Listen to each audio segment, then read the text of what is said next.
بسم الله الرحمن الرحيم الحمد لله رب العالمين الرحمن الرحيم مالك يوم الدين إياك نعبد وإياك نستعين اهدنا الصراط المستقيم صراط الذين السلام عليكم ورحمة الله وبركاته. தமிழ்நாடு தௌஹீத் ஜமாத் தஞ்சை வடக்கு மாவட்டத்தில் மேலக்காவலி கிளை ஒன்று நடத்தும் மக்தப் மதரசா மாணவ மாணவிகள் ஆலிமாக்கள் மற்றும் பொதுமக்களில் இஸ்லாமிய வரலாற்று கண்காட்சி அரங்கம் ஏற்பாடு செய்யப்பட்டிருக்கிறது.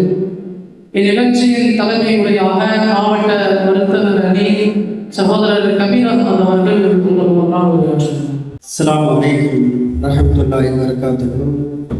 இன்னல் ஹம்துலில்லாஹ், எல்லா புகழும் அல்லாஹ் ஒருவனுக்கே. அவனது சாந்தியும் சமாதானமும் பெருமானார் ஸல்லல்லாஹு அலைஹி வஸல்லம் அவர்கள் மீதும், அன்னவரின் குடும்பத்தார்கள் மீதும், தாபீன்கள், தாபீன்கள், சத்திய சஹாபாக்கள், குறிப்பாக இங்கு வந்திருக்கக்கூடிய அனைவர் மீதும் நின்று நிலவட்டமாக இங்கே பிரார்த்தனை செய்தவனாக அழகிய முன்மாதிரி இப்ராஹிம் அலைஹிஸ்ஸலாம் 10 மாத தொடர் பிரச்சாரத்தை முன்னிட்டு தஞ்சை வடக்கு மாவட்டம் மேலக்காவரி கிளை 1 சார்பாக மக்தப் மதரசா மாணவ மாணவிகள் மற்றும் ஆலிமாக்கள் கிளை பொதுமக்கள் இணைந்து நடத்தும் வரலாற்று இஸ்லாமிய கண்காட்சி நிகழ்ச்சி இப்போது துவங்க உள்ளது. இதன் சிறப்புகளை பற்றி நமது சகோதரர் கிளை தலைவர் ஜாவித் அவர்கள் இப்போது உரை நிகழ்த்துவார். அஸ்ஸலாமு அலைக்கும் வரஹ்மத்துல்லாஹி வபரகாத்துஹு. இன்னல் ஹம்துலில்லாஹ் நஹ்மதுஹு வ நஸ்தஈனுஹு வ நஸ்தக்ஃபிருஹு வ நஊது பில்லாஹி மின் ஷுரூரி அன்ஃபுஸினா வ மின் ஸய்யிஆத்தி அஅமாலினா. இன்னஹு மன் யஹ்திஹில்லாஹு ஃபலா முதில்ல லஹு வ மன் யுதில்லு ஃபலா ஹாதிய லஹு. வ அஷ்ஹது அன் லா இலாஹா இல்லல்லாஹு வஹ்தஹு லா ஷரீக லஹு வ அஷ்ஹது அன்ன முஹம்மதன் அப்துஹு வ ரசூலுஹு அம்மா பஅத். யா அய்யுஹல்லதீன ஆமனூ இத்தகுல்லாஹ ஹக்க துகாத்திஹி வ லா தமூதுன்ன இல்லா வ அன்தும் முஸ்லிமூன்.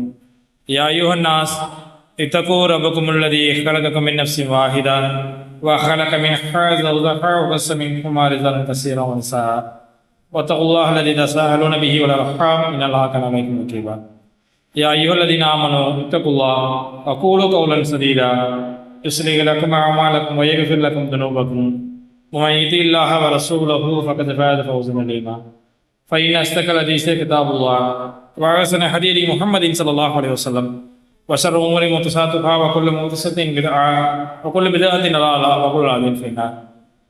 வார்த்தைகள் சிறந்தது அல்லாஹ்வின் வார்த்தைகள் என்றும், வழிகாட்டுதல் சிறந்தது நபிகள் நாயகம் ஸல்லல்லாஹு அலைஹி வஸல்லம் அவர்கள் வழிகாட்டுதல் என்றும், காரியங்களில் மிக மிக கெட்டது மார்க்கத்தில் விதத்துகளை உண்டாக்குவது. ஒவ்வொரு விதத்தான காரியம் வழிகேடு, ஒவ்வொரு வழிகேடும் உங்களை நரகத்திற்கு தான் கொண்டு போய் சேர்க்கும் என்பதனை நபிகள் நாயகம் ஸல்லல்லாஹு அலைஹி வஸல்லம் அவர்கள் தங்களுடைய ஒவ்வொரு சொற்பொழிவிலும் இந்த மனித சமுதாயத்துக்கு எச்சரித்ததை நான் நினைவு கூர்ந்தவனாக இன்றைய கண்காட்சி அரங்கத்தை ஆரம்பம் செய்து வைக்கின்றோம். பொதுவாக இந்த தலைப்பு இஸ்லாமிய வரலாற்று கண்காட்சி. இந்த கண்காட்சி செய்வதற்கான நோக்கம் என்ன, இதனுடைய பின்னணி என்ன அப்படிங்கக்கூடிய விஷயத்தை விளக்குவதற்காக ஒரு சில நிமிடம் என்னை பேசுவதற்காக அழைத்திருக்கின்றார்கள். பொதுவாக நம்மளுடைய குழந்தைகள் நமது பொறுப்பின் கீழ் வளரக்கூடிய நேரத்தில் அந்த குழந்தைக்கு உலக ரீதியான கல்வி எங்கிருந்தும் எப்படி இருந்தும் கிடைச்சிருது. எந்த அளவுக்கு அப்படின்னு கேட்டோம்னா, படிக்காத குழந்தைகள் இல்லை அப்படிங்கிற அளவிற்கு படிப்பினுடைய ஆரம்ப கல்விகளை எல்லோ பெற்றோர்களும் கொடுக்கறதுக்கு தயாராக தான் இருக்கிறாங்க. ஆனால் மார்க்க கல்வி, மார்க்க விடயங்கள், அதனுடைய உண்மைத்தன்மை, ஆழமான புரிதல் இருக்குல்ல, இது எதையுமே எந்த பெற்றோர்களும் ஆழமாக சொல்லிக் கொடுப்பது கிடையாது.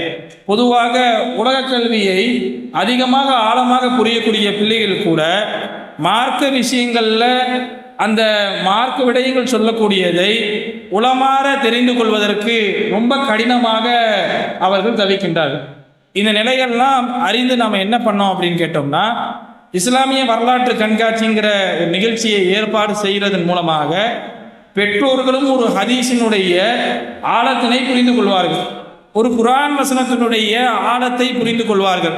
அந்த வசனம் என்ன சொல்கிறது, நபிகள் நாயகம் சொல்லக்கூடிய பொன்மொழிகள் என்ன சொல்லுகின்றது, இஸ்லாமிய வரலாறை ஓரளவுக்கு எடுத்து படிப்பதற்கு இந்த கண்காட்சியினுடைய பின்னணியாக அமைந்திருக்கின்றது. பொதுவாக நிறைய பெற்றோர்கள் எங்களை அனுப்பி சொன்னது என்ன அப்படின்னு கேட்டோம்னா, அதாவது உலக ரீதியாக செய்யக்கூடிய ப்ராஜெக்ட் விஷயத்துக்கு கூட பொருட்கள் டக்குன்னு கிடச்சிருதுங்க, ஆனால் இது மாதிரியான சம்பவத்துக்கு போயிட்டு தேடக்கூடிய நேரத்தில் நிறைய பொருட்கள் கிடைப்பதில்லை அப்படின்னாங்க. இது நம்ம ஆரம்பித்து வைத்திருக்கின்றோம்.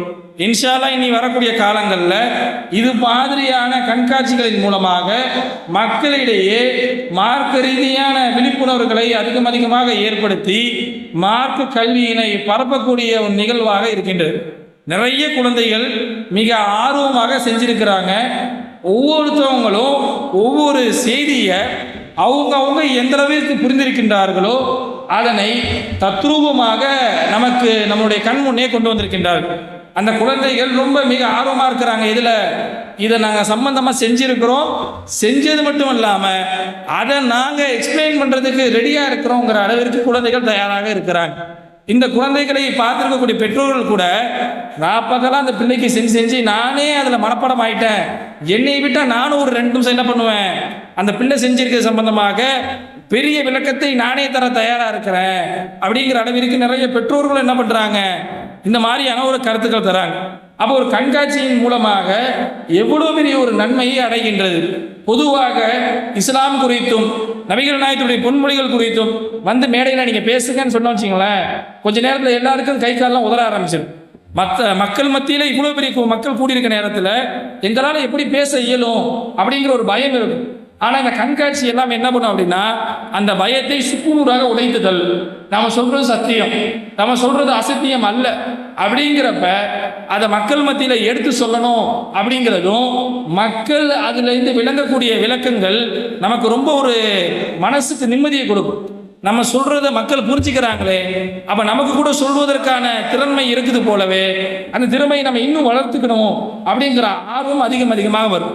இன்னும் சொல்ல வேண்டும் என்றால், பல செய்திகள் நம்ம படிச்சிருப்போம், அந்த செய்தியை நம்ம ஏதோ ஒரு கோணத்தில் விளங்கியிருப்போம்.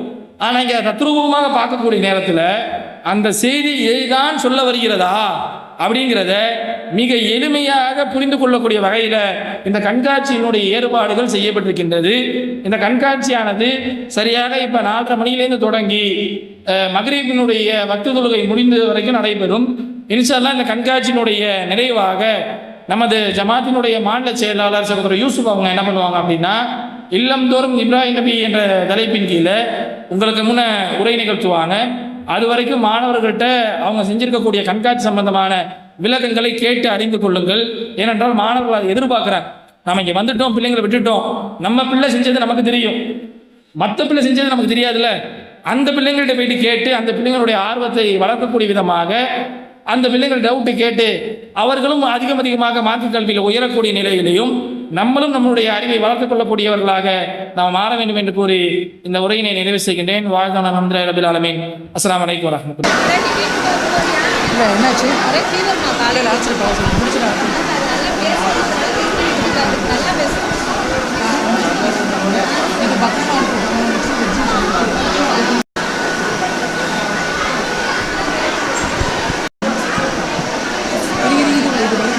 அறிவியலும் அல் குர்ஆனும். முதலாவதாக இரும்பு. இயற்கையாக இந்த பூமியில் கிடைச்ச ஒரு உலோகம் கிடையாது. மாறாக பல நூற்றாண்டுகளுக்கு முன்பு விண்வெளியில் ஒரு விண்கல் வெடித்து சிதறி அதனுடைய துண்டுகள் தான் இரும்பு அப்படின்னு சில ஆண்டுகளுக்கு முன்பு விஞ்ஞானிகள் அறிவிச்சிருக்காங்க.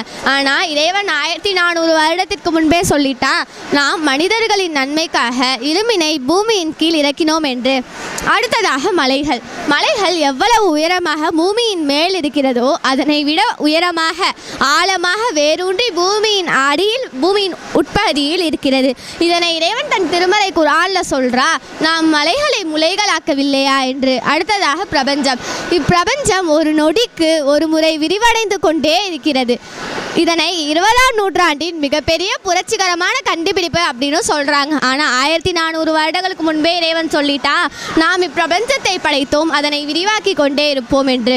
இவ்வாறு எந்த ஒரு மிஷின்களும் கண்டுபிடிக்க முடியாத காலத்தில், அதாவது 7ஆம் நூற்றாண்டின் விஞ்ஞானிகளால் கூட கண்டுபிடிக்க முடியாத விஷயங்களை எவ்வாறு 1400 வருடங்களுக்கு முன்பு குர்ஆனில் இருக்குது அப்படின்னு பல விஞ்ஞானிகள் இயக்கின்றனர்.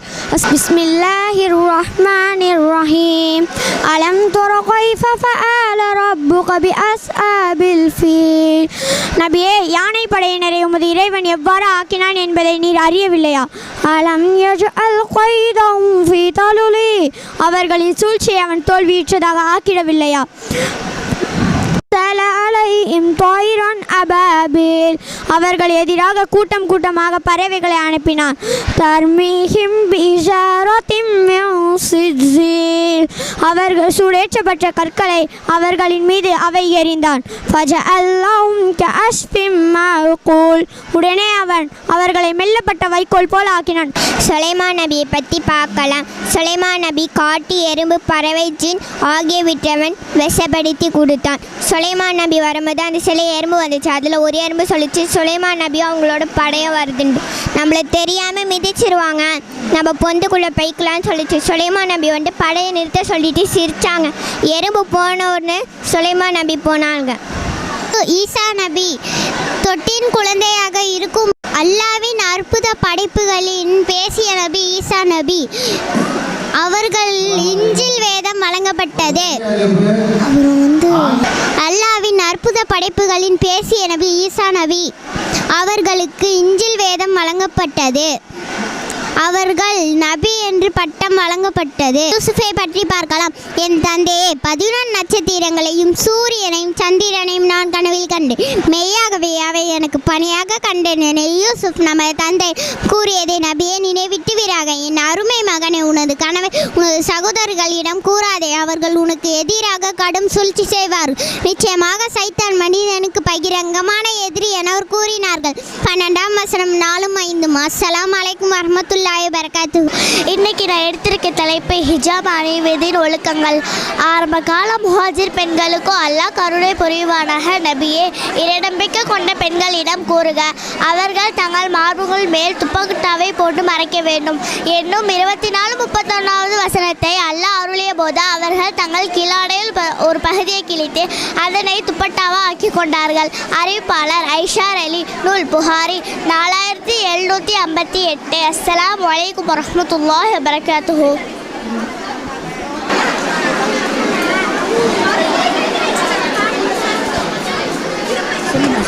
அஸ்ஸலாமு அலைக்கும் வரஹ்மத்துல்லாஹி வபரகாத்துஹு. இது என்னென்னா, மலக்குமார்களுடைய பணியும் அப்புறம் மலக்குமார்களுடைய ஒரு முஸ்லீமான அடியானும் வந்து நம்பிக்கை கொள்ள வேண்டிய விஷயங்கள் 6 இருக்குது. என்னென்னா, அல்லாஹ்வை நம்புதல், மலக்குமார்களை நம்புதல், வேதங்களை நம்புதல், தூதர்களை நம்புதல், மறுமை நாளை நம்புதல், விதியை நம்புதல். இதில் இந்த அகில உலகத்தையும் அல்லாஹ் தான் படைத்தான் அப்படிங்கிறத நம்பணும். அடுத்து மலக்குமார்களை நம்புதல். மலக்குமார்களுடைய தலைவன் யாருன்னா ஜிப்ரீல் அலைஹிஸ்ஸலாம். அல்லாஹ் வந்து அவங்களுடைய பழி என்னென்னா, ரசூல்லா ஹீரா குகையில் இருக்கிறப்போ அவங்களுக்கு ரசூல்லாக்கு ஜிப்ரீல் அலைஹிஸ்ஸலாம் மூலமாக அல்லாஹ் வந்து வஹியை கொடுத்தான். அதுக்கடுத்து வந்து மீகால் அலைஹிஸ்ஸலாம். அவங்களுடைய பணி என்னென்னா புல் பூண்டுகளை விளைவிக்கிறது, அப்புறம் மழை பொழிகிறது. அதுக்கடுத்து வந்து இஸ்ராஃபீல் அலைஹிஸ்ஸலாம். இவங்களுடைய பணி என்னென்னா சூர் ஊதுறது. அதுக்கடுத்து வந்து கருவறையில் விதி எழுதுறது. ஒரு குழந்தை 5 மாத குழந்தையாக 5 மாத கருவாக இருக்கிறப்போ அந்த குழந்தை ஆணா பெண்ணா அப்படின்னு சொல்லி விதியை எழுதுறது. அடுத்தது என்னென்னா, நன்மை தீமை எழுதக்கூடிய மலக்குமார் கிராமன் காத்திபின். நன்மைகளையும் தீமைகளையும் பதிவு செய்வாங்க.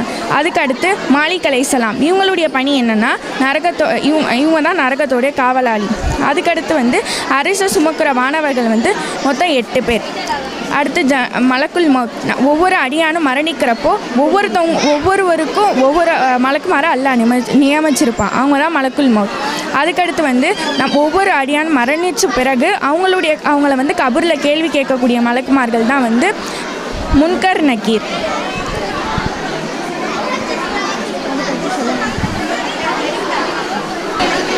மலக்குமார்கள் எந்த வீட்டில் நுழைவாங்க அப்படின்னு பார்த்தோம்னா, இறைவனை நினைவு கூறக்கூடிய இல்லங்கள் மஸ்ஜிதில் தான் அவங்க நுழைவாங்க. அந்த இடம் தான் அவங்களுக்கு ரொம்ப பிடித்தமான இடம்.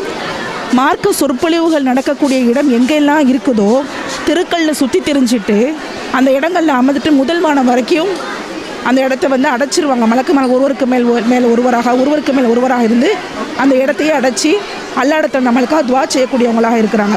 நுழையாத வீடுன்னு பார்த்தோம்னா நாய் இருக்கக்கூடிய வீடு, மணியோசை இருக்கக்கூடிய வீடு, வீட்டில் செல்ஃபில் அழகுக்காக வைக்கக்கூடிய உருவப்படங்கள், இந்த மாதிரி வீட்டுகளில் மலக்குமார்கள் நுழைய மாட்டாங்க.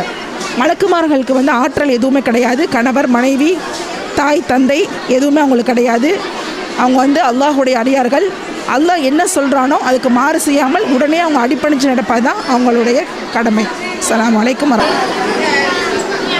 அஸ்ஸலாமு அலைக்கும் வரஹ்மத்துல்லாஹி வபரகாத்து. இந்த உள்ளம் ஏன் கருமையாக இருக்குது? இந்த உள்ளம் ஏன் கருமையாக இருக்குதுன்னா, இந்த துன்யாவினுடைய இந்த உலகத்தினுடைய மனோ இச்சைகளை ஒரு மனிதன் பின்பற்றி வாழ்கிறான். அல்லாஹ் தஆலா உலகத்தை துன்யாவில் மனிதனை படைத்து நஃப்ஸுங்கக்கூடிய ஒரு ஆத்மாவையும் அல்லாஹ் மனிதருக்கு தந்திருக்கிறான். அந்த ஆத்மாவில் இந்த முதல் ஆத்மா தான் கருமையடைந்த ஆத்மா, நஃப்ஸுல் அம்மாரா. இந்த ஆத்மா தவறுகளை அதிகம் செய்யக்கூடிய நஃப்ஸு. நம்ம தவறுகள் செய்கிறோமோ கூடிய எண்ணமே வராது, பள்ளிவாசல் பக்கம் கூட போக மாட்டாங்க. அந்த மாதிரி கெட்ட தீங்கான காரியங்களை செய்யக்கூடியவர்கள் நஃப்ஸுல் அம்மாராங்கக்கூடிய இதை செய்யக்கூடியவங்க.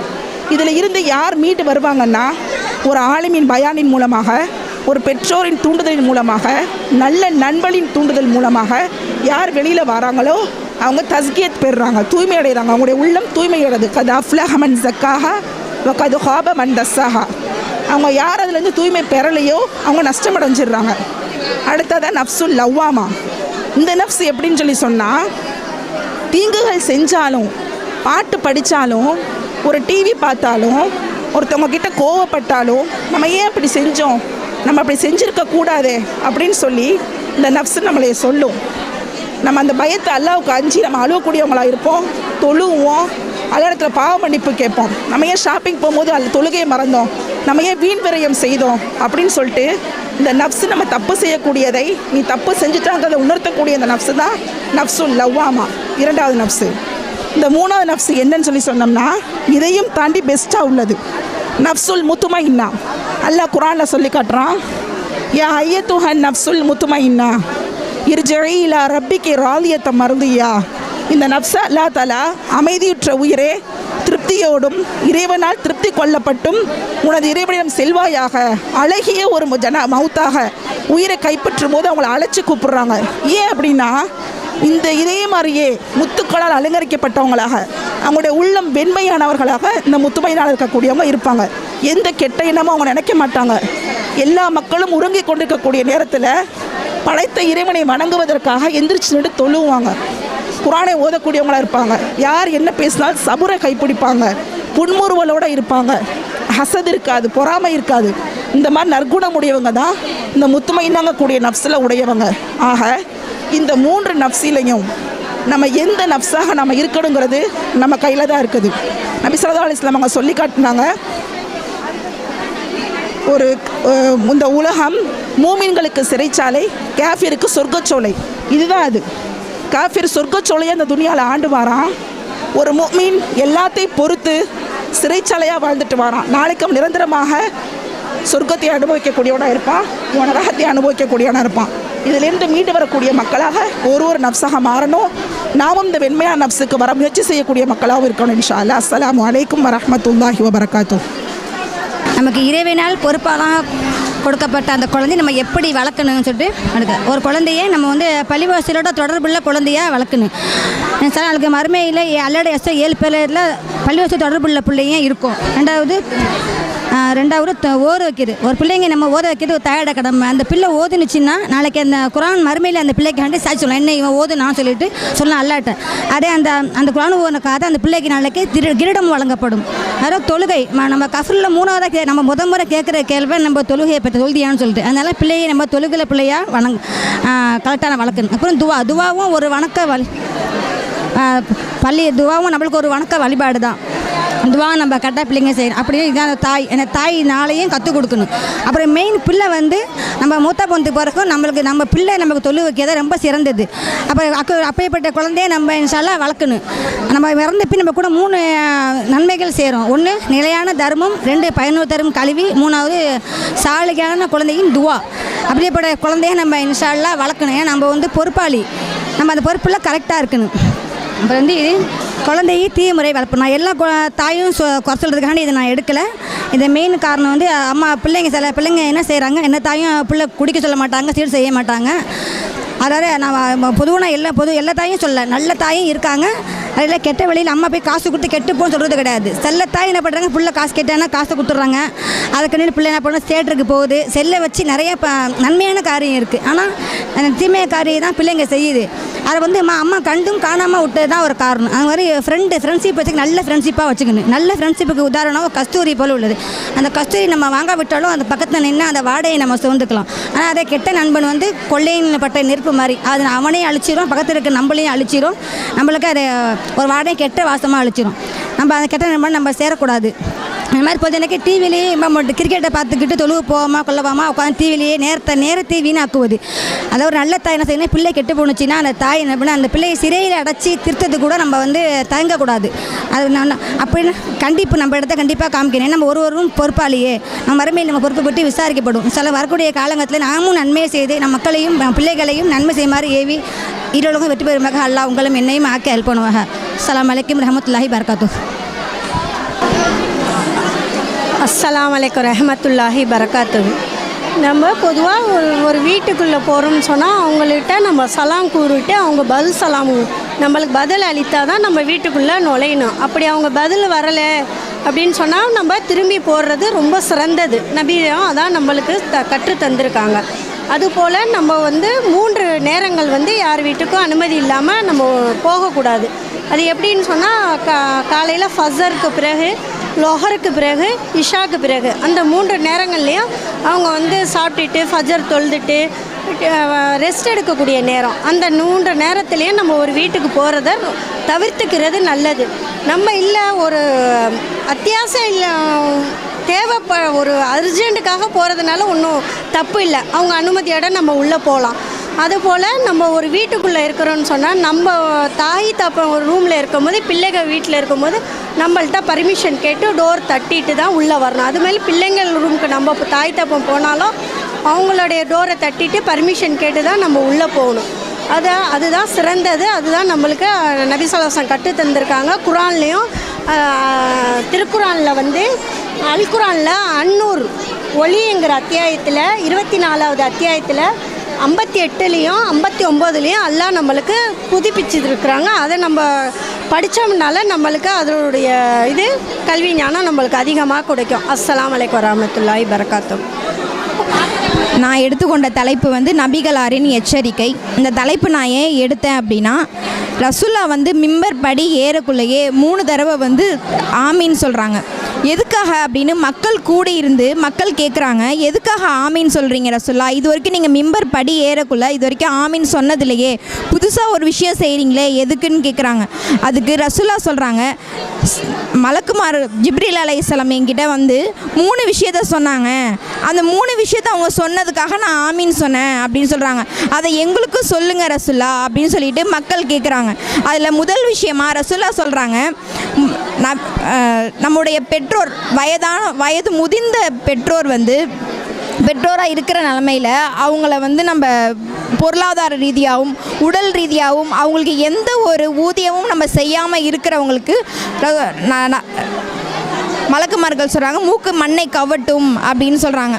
அதுக்கு 2வது விஷயமா, யார் ரமலான் மாதத்தை அடைந்து அவங்க வந்து அவங்களோட பாவங்கள் மன்னிக்கப்படாமல் இருக்கோ அவங்களோட மூக்க மண்ணை கவட்டும் அப்படின்னு ஜிப்ரீல் அலைஹிஸ்ஸலாம் சொன்னதாக ரசூலா அலைஹிஸ்ஸலாம் நபி ஸல்லல்லாஹு அலைஹி வஸல்லம் அவர்கள் சொல்கிறாங்க. அதுக்கு ரசூலா நான் இந்த ஒரு விஷயத்துக்கு ஆமீன் சொன்னேன் அப்படின்னு சொல்கிறாங்க. அப்புறம் 3வது விஷயமா, யார் என்னுடைய பேர் சொல்லப்பட்டு அங்கே என் மீது சலவாத் சொல்லாமல் இருக்காங்களோ அவங்களோட மூக்கு மண்ணை கவட்டும் அப்படின்னு சொல்லிட்டு ஜிப்ரீல் அலைஹிஸ்ஸலாம் சொன்னாங்க, அதுக்கு நான் ஆமீன் சொன்னேன் அப்படின்னு சொல்கிறாங்க. இது ஆதாரபூர்வமான ஹதீஸ். அறிவிப்பர் வந்து அபூ ஹுரைரா ரலியல்லாஹு அன்ஹு. அவங்க நூல் வந்து இப்னு ஹிப்பான் நம்பர் 907 பதியப்பட்டிருக்கு. அஸ்ஸலாமு அலைக்கும் ரஹ்மத்துல்லாஹி வபரகாத்துஹு. என்னுடைய தலைப்பு வந்து மறுமையின் அங்கம். அதில் ஒன்று தான் சிராத் என்னும் பாலமும் கந்தரா பாலமும் நான் வந்து செஞ்சுருக்கேன். இதில் வந்து மறுமையின் அங்கம் அப்படின்னு பார்த்தோன்னா, முதல்ல வந்து சூரியன் ஊதப்படும். இரண்டாவது வந்து மக்ஷன் மைதானத்தில் எல்லாரும் மக்களும் வந்து ஒன்று கூடுவாங்க. அதுக்கப்புறம் நபி ஸல்லல்லாஹு அலைஹி வஸல்லம் அவர்கள் கையால் ஹவுலுல் கௌசர் என்னும் நீர் வந்து அருந்தப்படும். அடுத்தது வந்து சஃபாத், அதாவது பரிந்துரைக்காக மக்கள் எல்லாரும் இருப்பாங்க. அதுக்கப்புறம் விசாரணைக்காக அல்லாஹ் வந்து அழைக்கப்படுவான், மனிதர்கள் வந்து நிற்பாங்க. அடுத்தது வந்து ஏடுகள், அவங்களுடைய நல்ல ஏடுகள், அதாவது வலது கையால் கொடுக்கறது நல்ல ஏடுகள் அப்படின்னு ஏடுகள் வந்து கொடுக்கப்படும். அதுக்கப்புறம் மீசான் தராசு, நன்மை தீமை வந்து அவங்க செய்த நன்மையை தீமையும் மீசான் தராசுங்கிறதுல அல்லாஹ் வந்து எடை வந்து பார்ப்போம். அதுக்கப்புறம் மனிதர்கள் வந்து 3 அந்த குழுக்களாக பிரிக்கப்படுவாங்க. அதுக்கு அடுத்தபடி தான் அஸ்ராத் என்னும் பாலம். அந்த பாலத்தை வந்து தான் கடந்ததுக்கு அப்புறம் தான் அதுக்கப்புறம் இதை கந்தரா பாலத்தையும் கடக்கணும். இது 2 பாலத்தையும் கடந்த பிறகு தான் சொர்க்கமே வந்து அல்லாஹ் வந்து தீர்மானிச்சிருக்கான். இதுக்கப்புறம் என்னென்னா, அந்த அஸ்ராத் என்னும் பாலம் அதை வந்து அல்லாஹ் என்ன சொல்லியிருக்கான்னா, இந்த பாலம் வந்து 2 மலைகளுக்கு இடையே பாலம் வந்து கொண்டு வரப்படும். அப்போ கொண்டு வரப்பட்டு இந்த பாலம் வந்து எப்படி இருக்கும்னா, அதோட தன்மை வந்து அது வழுக்கக்கூடியது, இன்னும் சறுக்கக்கூடியதாக இருக்குது. இன்னும் வந்து நஜீத் வந்து வாழ்கிற மக்கள் இடத்துல அது வந்து அந்த முட்கள் வந்து இருக்கும். அந்த முட்களையும் வந்து இந்த பாலத்தில் வந்து போடப்பட்டிருக்கும். இதில் வந்து மனிதர்கள் வந்து வரிசையாக வந்து கடப்பாங்க. இதில் முதல் மனிதர் வந்து யாருன்னா, இந்த பாலத்தை கடக்கக்கூடிய முதல் மனிதர் முஹம்மது நபி ஸல்லல்லாஹு அலைஹி வஸல்லம் அவர்கள் ஆவார்கள். அதுக்கப்புறம் இந்த பாலத்தை கடந்ததுக்கப்புறம் கந்தரா பாலம் அப்படிங்கிற பாலம் இருக்குது. இப்போ மனிதர்கள் இப்போ சாதாரணமாக இப்போ மக்கள்கிட்ட கேட்டோன்னா, இதை சிராத் பாலம் மட்டும்தான், இந்த சிராத் பாலத்தை கடந்துச்சுன்னா நம்மளுக்கு சொர்க்கம் அப்படின்னு அல்லாஹ் வந்து சொல்லியிருக்கான் அப்படின்னு சில மக்கள்லாம் சொல்லுவாங்க.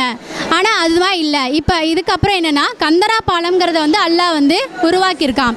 அப்போ அதை வந்து எதுக்காகனா, இந்த பாலம் எதுக்காகனா, இந்த வந்து அநீதி யார் மனிதர்களுக்கு இந்த உலகத்தில் மனிதர்களுக்கு இடையே யார் அநீதி செஞ்சுருக்காங்களோ அவங்களுடைய நன்மைகளை அநீதி செஞ்ச மக்களுக்கு கொடுத்துட்டு அந்த மக்களை என்ன செய்வான்னா, இந்த பாலத்தை கடக்க முடியாமல் நரகத்துக்கு வந்து போக சொல்லிடுவான். நன்மை செஞ்சவங்களுக்கு தான் சொர்க்கம் வந்து போடப்படும். இன்னும் இந்த பாலம் சிராத் என்னும் பாலத்தை வந்து எப்படி வேகம் கடக்கக்கூடியதுன்னா, சில பேர் வந்து அல்லாஹ் வந்து ஒரு ஒளியை ஏற்படுத்திடுவான், ஒரு இருளை ஏற்படுத்திட்டு அதுக்கப்புறம் அந்த ஒளி வந்து எப்படி இருக்கும்னா, அவங்களுக்கு அவங்கவுங்க அமல்களுக்கு ஏற்ப அந்த ஒளி வந்து ஒலிக்கப்படும். ஒன்று வந்து மலை அளவுக்கு இருக்கும், 2வது ஒட்டக வெளிச்சத்தோடு இருப்பாங்க அப்படின்னு இருக்கும். இன்னும் வந்து அதோட வேகத்தை பார்த்திங்கன்னா, அந்த மலையை இந்த பாலத்தோடைய வேகம் பார்த்திங்கன்னா எப்படி இருக்கும்னா, ஃபஸ்ட்டு கண் சிமிட்டும் அளவு கூட சில மனிதர்கள் வந்து கடக்கக்கூடியதாக இருப்பாங்க. 2வது வந்து மின்னல் வேகத்தில் கடக்கக்கூடியவராக இருப்பாங்க.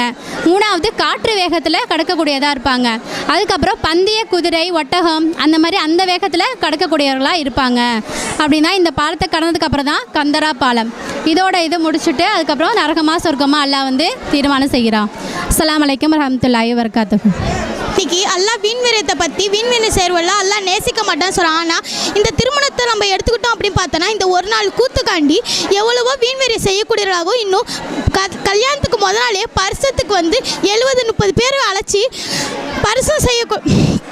பரிசம் செய்யக்கூடியவர்களாகவும், இன்னும் நாம் கல்யாணத்துக்கு முத நாள் நைட்டு வெடிச்சு இந்த பைக் ஓட்டக்கூடியவர்களாகவும், இன்னும் கத்தி கூச்சல் போடக்கூடியவர்களாக இருக்காங்க. இன்னும் மேடையை நம்ம எடுத்துக்கிட்ட பார்த்தோன்னா, இந்த மேடையை நம்ம வந்து எவ்வளோ காசே இல்லைனாலும் கடை வாங்கி செய்யக்கூடியவர்களாகவும் இருக்காங்க. ஆனால் அல்லாஹ் திருமறை குர்ஆன் சொல்கிறான், வீண்வீர சேர்வன் சைத்தானி சகோதரன் சொல்கிறான். அல்லாஹ் திருமறையில் சொல்கிறான், வாத்துன் நிசா சதுகாத்தி ஹுன்ன, பெண்களுக்கு தமது மனக்கொடைகளை கொடுத்து விடுங்கள் அப்படின்னு சொல்லிட்டு சொல்கிறான். அதற்கு மாறு செய்கிற மாதிரி பெண்களுக்கு தம் மனக்கொடைகளை வந்து கொடுக்குறாங்களான்னு பார்த்தா இல்லை, ஆண்கள் தான் வந்துட்டு வாங்கக்கூடியவங்களாக இருக்காங்க. முன்னாடி வரும் சீர் ஜாமான்களை வாங்கக்கூடியவங்களாக இருக்காங்க. மன் அஹ்தஸஃபி அம்ரினா ஹாதா மலைஸ ஃபிஹி ரத்தூன், நம்மளுடைய இந்த மார்க்க விவகாரத்தில் யார் மார்க்கத்தில் இல்லாததை புதிதாக உருவாக்கிறாங்களோ அந்த புதுமை நிராகரிக்கப்படும் சொல்கிறாங்க. ரசுல்லா வந்து சொல்லியிருக்காங்க, யார் வந்து பிறரை போல, அதாவது மந்த சப்பஹ ஃபி கௌமிஹி வஹுவ வரதும் அப்படின்னு சொல்லி ரசுல்லா வந்து சொல்லியிருக்காங்க. இப்போ யார் வந்து பிறரை போல வந்து செய்கிறாங்களோ, அதாவது பிற மத கலாச்சாரம் பற்றி யார் வந்து செய்கிறாங்களோ அவங்களும் அவங்களை சார்ந்தவங்க தான் அப்படின்னு சொல்லி ரசுல்லா வந்து சொல்லியிருக்காங்க. இன்றைக்கு வந்து எடுத்துக்கிட்டோம் அப்படின்னா இன்றைக்கி ஆந்திரா கர்நாடகாலாம் வந்து பெண்கள் வந்து, அதாவது முஸ்லீமோடைய திருமணமே வந்து பிற மத கலாச்சாரம் மாதிரி தான் வந்து நடக்குது. ஆடம்பரமாக வந்து செய்கிறங்கிற பேரில் வந்து பிற மத கலாச்சாரம் பற்றி தான் வந்து செய்கிறாங்க. இவ்வளோ ஆடம்பரமான வீண் விரயம் தான் வந்து செய்கிறாங்க. இவ்வளோ ஆடம்பரமான வந்து திருமணம் வந்து இன்றைக்கி மீன் இடத்துல வந்து அதிகமாக நடக்கக்கூடியதாக இருக்குது. அந்நியான்களிடம் வந்து அலங்காரத்தை வந்து வெளிப்படுத்தக்கூடாது. அல்லாஹ் தன்னுடைய திருமறை குரான்லேயே சொல்கிறானே, தமது அலங்காரத்தை வந்து வெளிப்படுத்தக்கூடாதுன்னு சொல்கிறான். வலா யுப்தீன ஜீனத்த ஹுன்னன் அல்லாஹ் வந்து சொல்கிறான். அவர்கள் தமது அலங்காரத்தை வந்து வெளிப்படுத்துவதை தவிர மற்றவற்றை தான் வந்து வெளிப்படுத்தக்கூடாதுன்னு அல்லாஹ் வந்து சொல்கிறான். இப்போ ஒரு பொம்பளை பிள்ளை வந்து வயசுக்கு வந்துருச்சுன்னா அந்த பொம்பளை பிள்ளையை வந்து பார்த்து பார்த்து பொத்தி பொத்தி வளர்க்கக்கூடியவர்களாக இருக்கிறாங்க. இன்னும் அந்த பிள்ளை வந்து ஒரு திருமண வயசு வந்துருச்சுன்னா அந்த திருமணத்தில் வந்து ஒரு ஹிஜாப் இல்லாமல், அந்த பொம்பளை பிள்ளை வந்து ஒரு ஹிஜாப் இல்லாமல் ஒரு கேமராமேன் முன்னாடி, ஒரு அந்நிய ஆண்கள் முன்னாடி ஒரு மார்க்கத்தை இழந்து நிற்கக்கூடியதாக இருக்குது. இன்னும் அல்லாஹ் வந்து யார்கிட்டலாம் வந்து அலங்காரத்தை வந்து காட்டணும்னு அல்லாஹ் வந்து சொல்லியிருக்கான். அஸ்ஸலாமு அலைக்கும் வரஹ்மத்துல்லாஹி வபரகாத்துஹு. இப்போ நான் சொல்ல போகிறது வந்து ஹஜ்ஜோடைய விளக்கம். முதல்ல நம்ம இஹ்ராம் கட்டிக்கணும். இஹ்ராம் கட்டி முடிச்சதுக்கு அப்புறமா காபாவில் வந்து தவாப் செய்யணும். தவாப் செய்யும்போது 7 சுற்று சுற்றணும். அதில் முதல்ல 3 சுற்று வந்து வேகமாகவும் அடுத்த 4 சுற்று வந்து மெதுவாகவும் சுற்றணும். சுற்றி முடிச்சதுக்கப்புறமா இந்த மக்காமு இப்ராஹிம் இந்த இடமும் காபாவும் நமக்கு முன்னாடி இருக்கிற மாதிரி இந்த இடத்துல நின்று 2 ரக்காய் தொழுவணும். தொழுகும்போது குல்ஹுல்லாஹு அஹது சூறாவும் குலியாயுல் கேஃபிருன் அப்படிங்கிற சூறாவையும் மோதிடணும். ஓதி முடிச்சதுக்கப்புறமா ஜம்சம் கிணறு இருக்கும்ல, அந்த இடத்த நோக்கி வரணும். அங்கே வந்துட்டு நம்ம சிறிதளவு தண்ணி குடிச்சிட்டு அதில் கொஞ்சம் அள்ளி நம்மளுடைய தலையில் வந்து லேசாக ஊற்றிக்கணும். ஊற்றி முடிச்சதுக்கப்புறமா சஃபா மருவாக்கு இடையில் வரணும். சஃபா மருவாக்கு இடையில் சை செய்யணும். இங்கே வந்து 7 சுற்று சுற்றணும். இது சஃபா, இது மருவா. சஃபாலேருந்து மருவா 1, மருவாலேருந்து சஃபா 2, 3, 4, 5, 6, 7. இந்த 7 சுற்று முடிஞ்சதுக்கு அப்புறமா பிற 8 அன்னைக்கு மினாவுக்கு வரணும். மினாவில் வந்து லுஹரு, அசர், மக்ரிபு, இஷா, ஃபஜர் அது வரையும் இங்கே வந்து தங்கியிருந்து தொழுதிடணும். ஃபஜர் நேரத்துக்கு அப்புறமா நம்ம வந்து அரஃபாக்கு வந்துடணும். லுஹரையும் அசரையும் சேர்த்து தொழுகணும். 4 ரக்காய் தொழுகைகளை வந்து 2 ரக்காய்த்தான் சுருக்கி தொழுகணும். அதுக்கப்புறம் முஸ்தலிஃபாவுக்கு வந்துடணும். முஸ்தலிஃபாவில் வந்தோம் அப்படின்னா மக்ரிபையும் இஷாவையும் தொழுகணும். தொழுது முடிச்சதுக்கு அப்புறமா நம்ம ஜம்ரத்துல் அக்கபால கல் எறியணும். அதுக்காக மினாவுக்கே திரும்பி வரணும். மீண்டும் மினாவுக்கு வந்து இங்கேருந்து கற்கள் குட்டி குட்டி சின்ன சின்ன கல்லை வந்து பொறுக்கிக்கணும். பொறுக்கிட்டு இந்த ஜம்ரத்துல் அக்கபால வந்து நம்ம வந்து கல் எறியணும். 7 கல்லையும் மொத்தமாகவே எரிஞ்சிடக்கூடாது. ஒரு கல்லையும் நம்ம தனித்தனியாக போடணும். தனித்தனியாக போடும்போது ஒரு கல் எறியும் போதும் அல்லாஹு அக்பர் என்று தக்பீர் கூறிக்கொள்ள வேண்டும். அதுக்கப்புறமா கல்லெறிஞ்சு முடிச்சதுக்கு அப்புறமா தலைமுடியை மலிச்சிடணும். குர்பானியை வந்து கொடுத்துடணும். முடிஞ்சிருச்சு. அதுக்கப்புறமா இறுதி தவாஃப் அப்படிங்கிறதுல வந்து லாஸ்ட்டில் வந்து இங்கே வந்து சுற்றிடணும். சுற்றி முடிச்சதுக்கு அப்புறமா பிறை 11, 12, 13 இந்த நாட்களையும் இந்த தஷ்ரீக்குடைய நாட்களில் வந்து இந்த ஜம்ராவில் வந்து நம்ம கல்லெறியணும். ஃபஜர் நேரத்துக்கு அப்புறத்துலேருந்து தான் நம்ம வந்து இந்த ஜம்ராவில் வந்து கல்லெறியறதுக்கு ஆரம்பம் செய்யணும். செஞ்சு முடிச்சதுக்கப்புறம் காலையில் எறிகிறோம். மகரீப் டைம் முடிகிறதுக்குள்ளே நம்ம இங்கேருந்து கல் எறிஞ்சு முடிச்சிட்டோம் அப்படின்னா நம்ம வீட்டுக்கு போயிடலாம். அப்படி மகரீப் நேரத்தை தாண்டிடுச்சு அப்படின்னா பிறகு 12 நம்ம வந்து கல் எறிஞ்சு தான் ஆகணும். அஸ்ஸலாமு அலைக்கும். அஸ்ஸலாமு அலைக்கும் வரஹ்மத்துல்லாஹி வபரகாத்துஹு. இந்த சிறுவன் ஃபத்தீன்ங்கிற சிறுவன் தான் இந்த ஹஜ்ஜு செய்முறையுடைய விளக்கத்தை வந்து செஞ்சது விளக்கம் மட்டும் அவங்களுடைய சகோதரி வந்து கொடுத்தாங்க. இந்த சிறுவன் தான் வந்து ஹஜ்ஜு செய்முறையுடைய விளக்கம் செஞ்சது ஃபுல்லாக இந்த சிறுவன் தான். அல்லாஹ் வந்து இந்த சிறுவனுக்கு வந்து அருள் புரியட்டும். அஸ்ஸலாமு அலைக்கும். நான் செஞ்சிருக்கிற 2 தவாப்பு. உம்ராக்கும் ஹஜ்ஜுக்கு வர ஹாஜிகள் காபாவை 7 புறம் சுற்றி வருவார்கள். அஸ்ரட்டு கல்லை தொடுவார்கள். நான் செஞ்சது என்னன்னா சதகத்துல் ஜாரியா. அதுக்கு அர்த்தம் வந்து நிலையான தர்மம். இது என்னன்னா ஒரு மனிதர் வந்து மரம் வளர்க்குறாரு. அதில் வந்து காய்கனிகள் இருக்குது. அதில் வந்து பொதுமக்கள் வந்து பழங்களை வந்து சாப்பிட்றதுக்காக சாப்பிட்றாங்க. இதில் வந்து ஒரு மனிதர் வந்து அந்த சாப்பிட்றாங்களே அந்த பழங்களை வந்து சாப்பிட்றவங்க வந்து இதே வரத்துக்காக அந்த மரத்தை வந்து வளர்க்குறாங்க. அடுத்தது வந்து மரணித்த பின் தொடரும் வந்து சதகத்துல் ஜாரியாவுடைய நன்மைகள் என்னன்னா, இந்த மரம் இருக்குல்ல, அவர் இறந்தோன்னே இந்த மரம் வந்து இருக்கும் வரை அந்த நன்மை வந்து அவருக்கு வந்து சேரும். இது வந்து நிலையான தர்மம். இது வந்து என்னன்னா பெற்றோர்களுக்கு குழந்தைகள் செய்யும் துவா. நம்ம பெற்றோர்களை வந்து யாராவது இறந்து போனாங்கன்னா அந்த துவா என்னன்னா ரப்பி ஹம்ஹுமா கமா ரப்பயானி சஹீரா. பயனுள்ள கல்வி. நான் ஓதி கொடுத்து நான் இறந்துட்டு வேற ஒருத்தன் நான் ஓதி கொடுத்தானே அவன் வந்து வேற யாருக்காவது ஓதி கொடுத்தாலும் அந்த நன்மை வந்து எனக்கு வந்து சேருது. அஸ்ஸலாமு அலைக்கும் வரஹ்மத்துல்லாஹி வபரகாத்துஹு. செய்தது வந்து நன்மைகள் தீமைகள். இதில் வந்து நன்மை செய்தவர்கள் வந்து மலக்குமார்கள் வந்து வானத்தில் இறங்கி வந்து 3 கேள்வி கேட்கப்படும். நன்மை உன்னுடைய இறைவன் யாருங்கிறப்ப அல்லாங்குவாங்க. உன்னுடைய மார்க்கம் என்ன, இஸ்லாம் மார்க்கம். உன்னுடைய நபி யார், முகமது நபி ஸல்லல்லாஹு அலைஹி வஸல்லம் அவர்களுங்குவாங்க. இது மட்டும் இல்லாமல் 4வதாக ஒரு கேள்வி கேட்கப்படும். அது என்னவென்றால் நீ இதெல்லாம் எங்கே கற்றுக்கொண்டுன்னு கேட்கும் போது திருக்குர்ஆனில் கற்றுக்கொண்டேன்.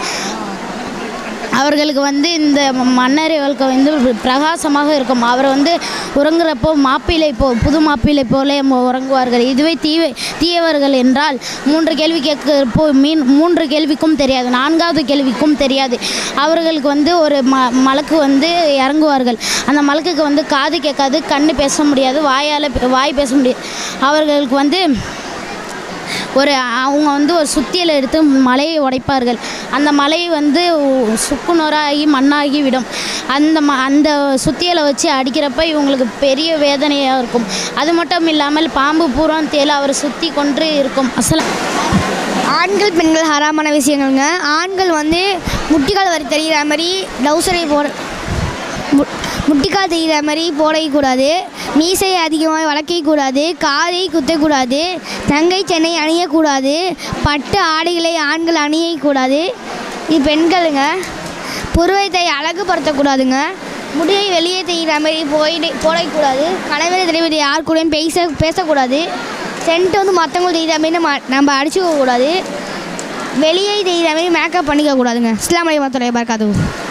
திருக்குரான் தொகுத்த வரலாறு. இன்றைக்கி வந்து திருக்குரான் வந்து நமக்கு புத்தக வடிவில் இருக்குதுன்னா அன்றைய காலகட்டத்தில் நடந்த ஒரு போர்க்களத்தின் மூலியமாக நடந்த ஒரு சம்பவத்தால் இன்றைக்கி வந்து திருக்குரான் வந்து நமக்கு புத்தக வடிவில் நமக்கு வந்து கிடச்சிருக்குது. அதாவது யமாமா போர்க்களம், முசைலமா என்று சொல்லக்கூடிய ஒரு பொய்யன் நானும் நபிதான் அப்படின்னு சொல்லி மக்களுக்கு மத்தியில் குழப்பத்தை உண்டாக்கி தனக்கு பின்னால் ஒரு கூட்டத்தை வந்து உருவாக்கி வச்சான். ரசூல்லா வாழுகிற காலகட்டத்தில் அல்லாஹ்வின் தூதருக்கு மிகவும் தொல்லை கொடுத்த ஒரு மனிதன். நபிகளார் மரணித்த பிறகு அபூபக்கருடைய ஆட்சி காலத்தில் யமாமா போர்க்களம் முசைலமாவிற்கும் நம்முடைய இஸ்லாமிய படைக்கும் நடைபெற்றது. அந்த யமாமா போர்க்களத்தில் திருக்குரானை மரணம் செய்த 70க்கும் மேற்பட்ட ஹாஃபில்கள் வந்து மரணித்து விட்டார்கள். அந்த போர்க்களம் முடிந்த பிறகு அபூபக்கர் சித்திக் ரலியல்லாஹு அன்ஹு அவர்களும் உமர் ரலியல்லாஹு அன்ஹு அவர்களும் ஒரு ஆலோசனை செய்கிறாங்க. என்ன ஆலோசனைன்னா, இப்படியே திருக்குரானை மரணம் செய்தவர்கள் மரணிச்சுக்கிட்டே இருந்தாங்கன்னா பின்னால் வரக்கூடிய மக்களுக்கு இந்த திருக்குரானை யார் கொண்டு போய் சேர்ப்பா அப்படின்னு ஆலோசனை செய்யும் பொழுதே அப்போ ஒரு ஸைத் பின் சாபித் என்று சொல்லக்கூடிய ஒரு இளைஞரை அழைச்சி ஒரு பொறுப்பை ஒப்படைக்கிறாங்க. என்ன பொறுப்புனா, அவரும் குரானை மரணம் செய்த ஒருவர் தான். அந்த இளைஞர்கிட்ட ஒரு பொறுப்பை ஒப்படைக்கிறார்கள். எங்கெல்லாம் திருக்குரான் வசனம் இறங்கப்பட்டதோ, எந்த இடத்துலெல்லாம் வஹி இறங்கப்பட்டதோ அனைத்து ஊர்களுக்கும் சென்று அந்த வசனங்களை ஒன்று சேர்த்து திருக்குரான் வடிவில் ஸைத் பின் சாபித் என்று சொல்லக்கூடிய ஒரு இளைஞர், ஒரு நபி தோழர் தான் இந்த திருக்குரானை வந்து புத்தக வடிவில் தொகுத்தாங்க. அவர் அன்னைக்கு செஞ்ச தியாகத்தால் தான் பல நாடுகளுக்கு சென்று பல ஊருக்கு சென்று தியாகம் செய்து வசனத்தை தொகுத்து கொடுத்தார்கள். அவர்கள் அன்றைக்கு செய்த தியாகத்தினால்தான் இன்றைக்கு இலகுவாக இந்த திருக்குரான் நம்முடைய கையில் புத்தக வடிவில் இருக்கிறது. அன்றைக்கு உள்ள இளைஞர்கள் எப்படி பாடுபட்டார்கள், தியாகம் செய்தார்கள். ஆனால் இன்றைக்கு வாழக்கூடிய இளைஞர்கள் எந்த அளவிற்கு தீய பழக்க வழக்கங்கள், போதை பழக்க வழக்கங்கள், மார்க்க நெறிமுறைகள் கூட இல்லாமல் தவறான காரியத்தின் பக்கம் சென்று கொண்டிருக்கிறார்கள் என்பது கண் முன்னால் பார்க்கிறோம். எனவே அந்த ஸைத் பின் சாபித் என்ற இளைஞர் இளமை பருவத்தில் மார்க்கத்திற்காக செய்த தியாகத்தை நினைவு கூர்ந்த உலகத்தில் வாழக்கூடிய ஒவ்வொரு இளைஞர்களும் சரி, இது போன்று செய்வதற்கு நாமும் முயற்சி செய்வோம். நாளை மறுமையில் இது போன்ற வெற்றி அல்லாஹ் ரப்புல் ஆலமீன் நமக்கும் நம் அனைவர்களுக்கும் தருவானாக என்று கூறி என்னுடைய இந்த உரை நிறைவு செய்கிறேன். நான் எடுத்துக்கொண்ட தலைப்பு சாலிஹ் நபி. அன்றாடையும் என்னுடைய சமூகத்தாரே, உங்களுக்கு ஒரு அத்தாட்சியாக இது அல்லாஹ்வுடைய பெண் ஒட்டகமாகும். அதை விட்டுவிடுங்கள், அல்லாஹ்வுடைய பூமியில் மேயட்டும். அதற்கு யாதொரு தீமையும் செய்ய கருதி அதை தொடாதீர்கள். அவ்வாறு செய்தால் மிகவும் சபிபித்த வேதனை உங்களை பிடித்து கொள்ளும் என கூறுகிறார். ஆகவே அவர்கள் தன் கால் இரம்பை துண்டித்து அறுத்து விட்டார். அஸ்ஸலாமு அலைக்கும் வரஹ்மத்துல்லாஹி வபரகாத்துஹு. நாம் மூசா நபி பற்றி பார்ப்போம். உமது கைத்தடியால் கடலை அடிப்பீராக என மூசாவுக்கு அறிவித்தோம். உடனே அது பிளந்தது. அந்த ஒவ்வொரு பிளவும் பெருமழை போல் ஆனது. மூசாவையும் அவரோடு இந்த அனைவரையும் காப்பாற்றினோம். ஃபிரௌன் தனது படைகளுடன் அவர்களை பின்தொடர்ந்தான். கடலில் முழுகடிக்கப்பட்டான். உனக்கு பின்னுள்ளவர்களை ஒரு அத்தாட்சியாக இன்றைய தினம் நாம் முதலில் பாதுகாப்போம் என அல்லாஹு தாலான் தன் திருமறையில் கூறினான். அதுதான் ஈரா குகை. இங்கே தான் ரமலான் மாதத்தில் ஜிப்ரில் அலைஹிஸ்ஸலாம் அவர்கள் மூலம் முஹம்மது நபிக்கு அல்லாஹ் குர்ஆன் இறக்கினான். அதில் முதல் வசனம் இக்ரா பிஸ்மி ரப்பிக்கல்லதி ஹலக்கல் இன்சான மின் அலக் இக்ரா வ ரப்புக்க அக்ரம் அல்லதி அல்லமல் பில்கலம் அல்லமல் இன்சான மா லம் யஅலம்.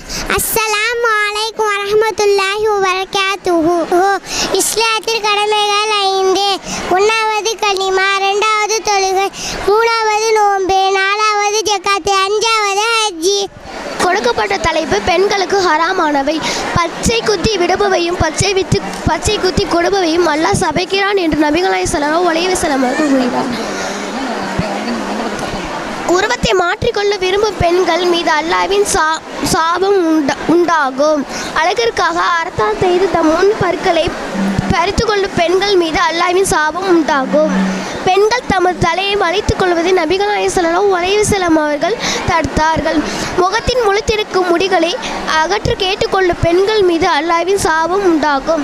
ஒட்டுமுடி வைத்து விடுபவையும் ஒட்டுமுடி வைத்து கொள்பவையும் நபிகள் ஸல்லல்லாஹு அலைஹி வஸல்லம் அவர்கள் சபித்தார். இந்த மாதிரி பெண்கள் செய்யக்கூடாது, இது ஹராம். அப்படி செய்தால் அல்லாஹ்வின் சாபம் உண்டாகும். இன்ஷா அல்லாஹ் செய்யாமல் இருங்க. அஸ்ஸலாமு அலைக்கும் வரஹ்மத்துல்லாஹி. இன்றைய இளைஞர்களின் இளமை பருவம் என்பது மனித வாழ்வில் பலம் பொருத்திய ஒரு காலகட்டம். அத்தகைய பலத்தையும் வலிமையும் ஆக்கப்பூர்வமாக பயன்படுத்தி கொள்ள வேண்டும். அழிவு பாதைக்கு பயன்படுத்திவிடக்கூடாது. ஆனால் இன்றைய இளைஞர்களின் சிலரின் நிலை எப்படி இருக்கு? மது, போதை ஊசி, புகையிலை போன்றவைகளுக்கு அடிமையாகி தன் நிலையை மறந்து செயல்படுகின்றனர். Mobile phone, PUBG, Free Fire போன்ற கேமுகளுக்கு அடிமையாகி சிந்திக்கக்கூடிய ஆற்றல் இல்லாத நிலைக்கு செயல்படுகின்றன. சினிமா பிரபலங்களை தங்களது தலைவர்களாக கொண்டு அவர்களைப் போலவே தங்களது வாழ்வை அமைத்து கொள்ள வேண்டும் என கற்பனை உலகிலும் வாழ்ந்து கொண்டிருக்கின்றார்கள். இன்னும் பல இளைஞர்களுக்கு தங்களை சுற்றி சமுதாயத்தில் என்ன நடக்கிறது என்றே தெரியாத அளவிற்கு பொறுப்பற்றவர்களாகவும் குடும்பத்தின் மீது அக்கறை இல்லாதவர்களாகவும் தங்களின் வாழ்க்கையை பற்றின எந்த ஒரு விழிப்புணர்வும் இல்லாத நிலையில் இன்றைய இளைஞர்கள் வாழ்ந்து கொண்டிருக்கின்றார்கள். அவர்களின் சந்ததிகளுக்கு எடுத்துக்காட்டாக இருக்கக்கூடிய அவர்களே சீர்கெட்ட நிலையில் இருந்தால் அவர்களின் சந்ததிகளின் நிலை என்னவாக இருக்கும் என்று யோசிக்கும் அளவிற்கு தான் இன்றைய இளைஞர்களின் நிலை உள்ளது. அஸ்ஸலாமு அலைக்கும் வரஹ்மத்துல்லாஹி வபரகாத்துஹு. இப்ராஹிம் நபியின் இளமை பருவம். இப்ராஹிம் நபி தன்னுடைய இளமை பருவத்தில் சிந்திக்கும் ஆற்றலோடையவர்களாக இருக்கிறாங்க. இன்னும் அல்லாஹ் ஒருவன் தான் என்ற கொள்கையை சாதாரணமான ஏற்றுக்கொள்ளலை. அல்லாஹ் படைத்த விஷயத்தை சிந்திச்சு அல்லாஹ் தான் நிரந்தரமான இறைவன் என்ற கொள்கையை ஏற்றுக்கொண்டாங்க. தன் ஏற்றுக்கொண்ட கொள்கையை சிலையை உருவாக்கும் ஆசாரியாக இருந்த தன் தந்தையிடமிருந்து பிரச்சாரம் செய்ய ஆரம்பிக்கிறாங்க. யா ஆபத்திலிமா தஅபுது மாலா இஸ்மஹு வலா யுப்சிரு வலா யுக்னி அன்க ஷைஆ. என் அருமை தந்தையே, செவியறிக்காததை, பார்க்காததை, சிறிதும் பயனளிக்காததை ஏன் வணங்குறீங்க? நீங்கள் சைத்தானுடைய கூட்டாளி ஆவதே நான் அஞ்சுறேன் என்று இப்ராஹிம் நபி சொல்கிறாங்க. அதற்கு அவங்க தந்தை சொல்கிறாங்க, இப்ராஹிமே, என்னுடைய கடவுளை நீ புறக்கணிக்கிறியா? நீ இதை விட்டு நீ விலகி கொள்ளலைன்னா நான் உன்னை கல்லாலே அடிச்சு கொள்வேன். காலமெல்லாம் என்னை விட்டு பிரிஞ்சிரு என்று அவங்களுடைய தந்தை இப்ராஹிம் நபிட சொல்கிறாங்க.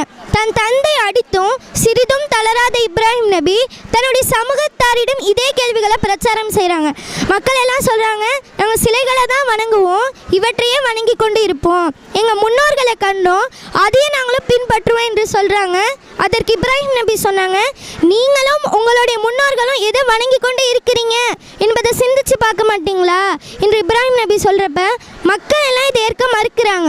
புத்திசாலித்தனமாக சிந்திச்ச இப்ராஹிம் நபி மக்கள் எல்லாம் திருவிழாக்கு சென்றதுக்கு அப்புறம் சிறிய சிலைகளை உடைச்சி நொறுக்கிட்டு பெரிய சிலை மேலே கோடாலியை மாட்டிடுறாங்க.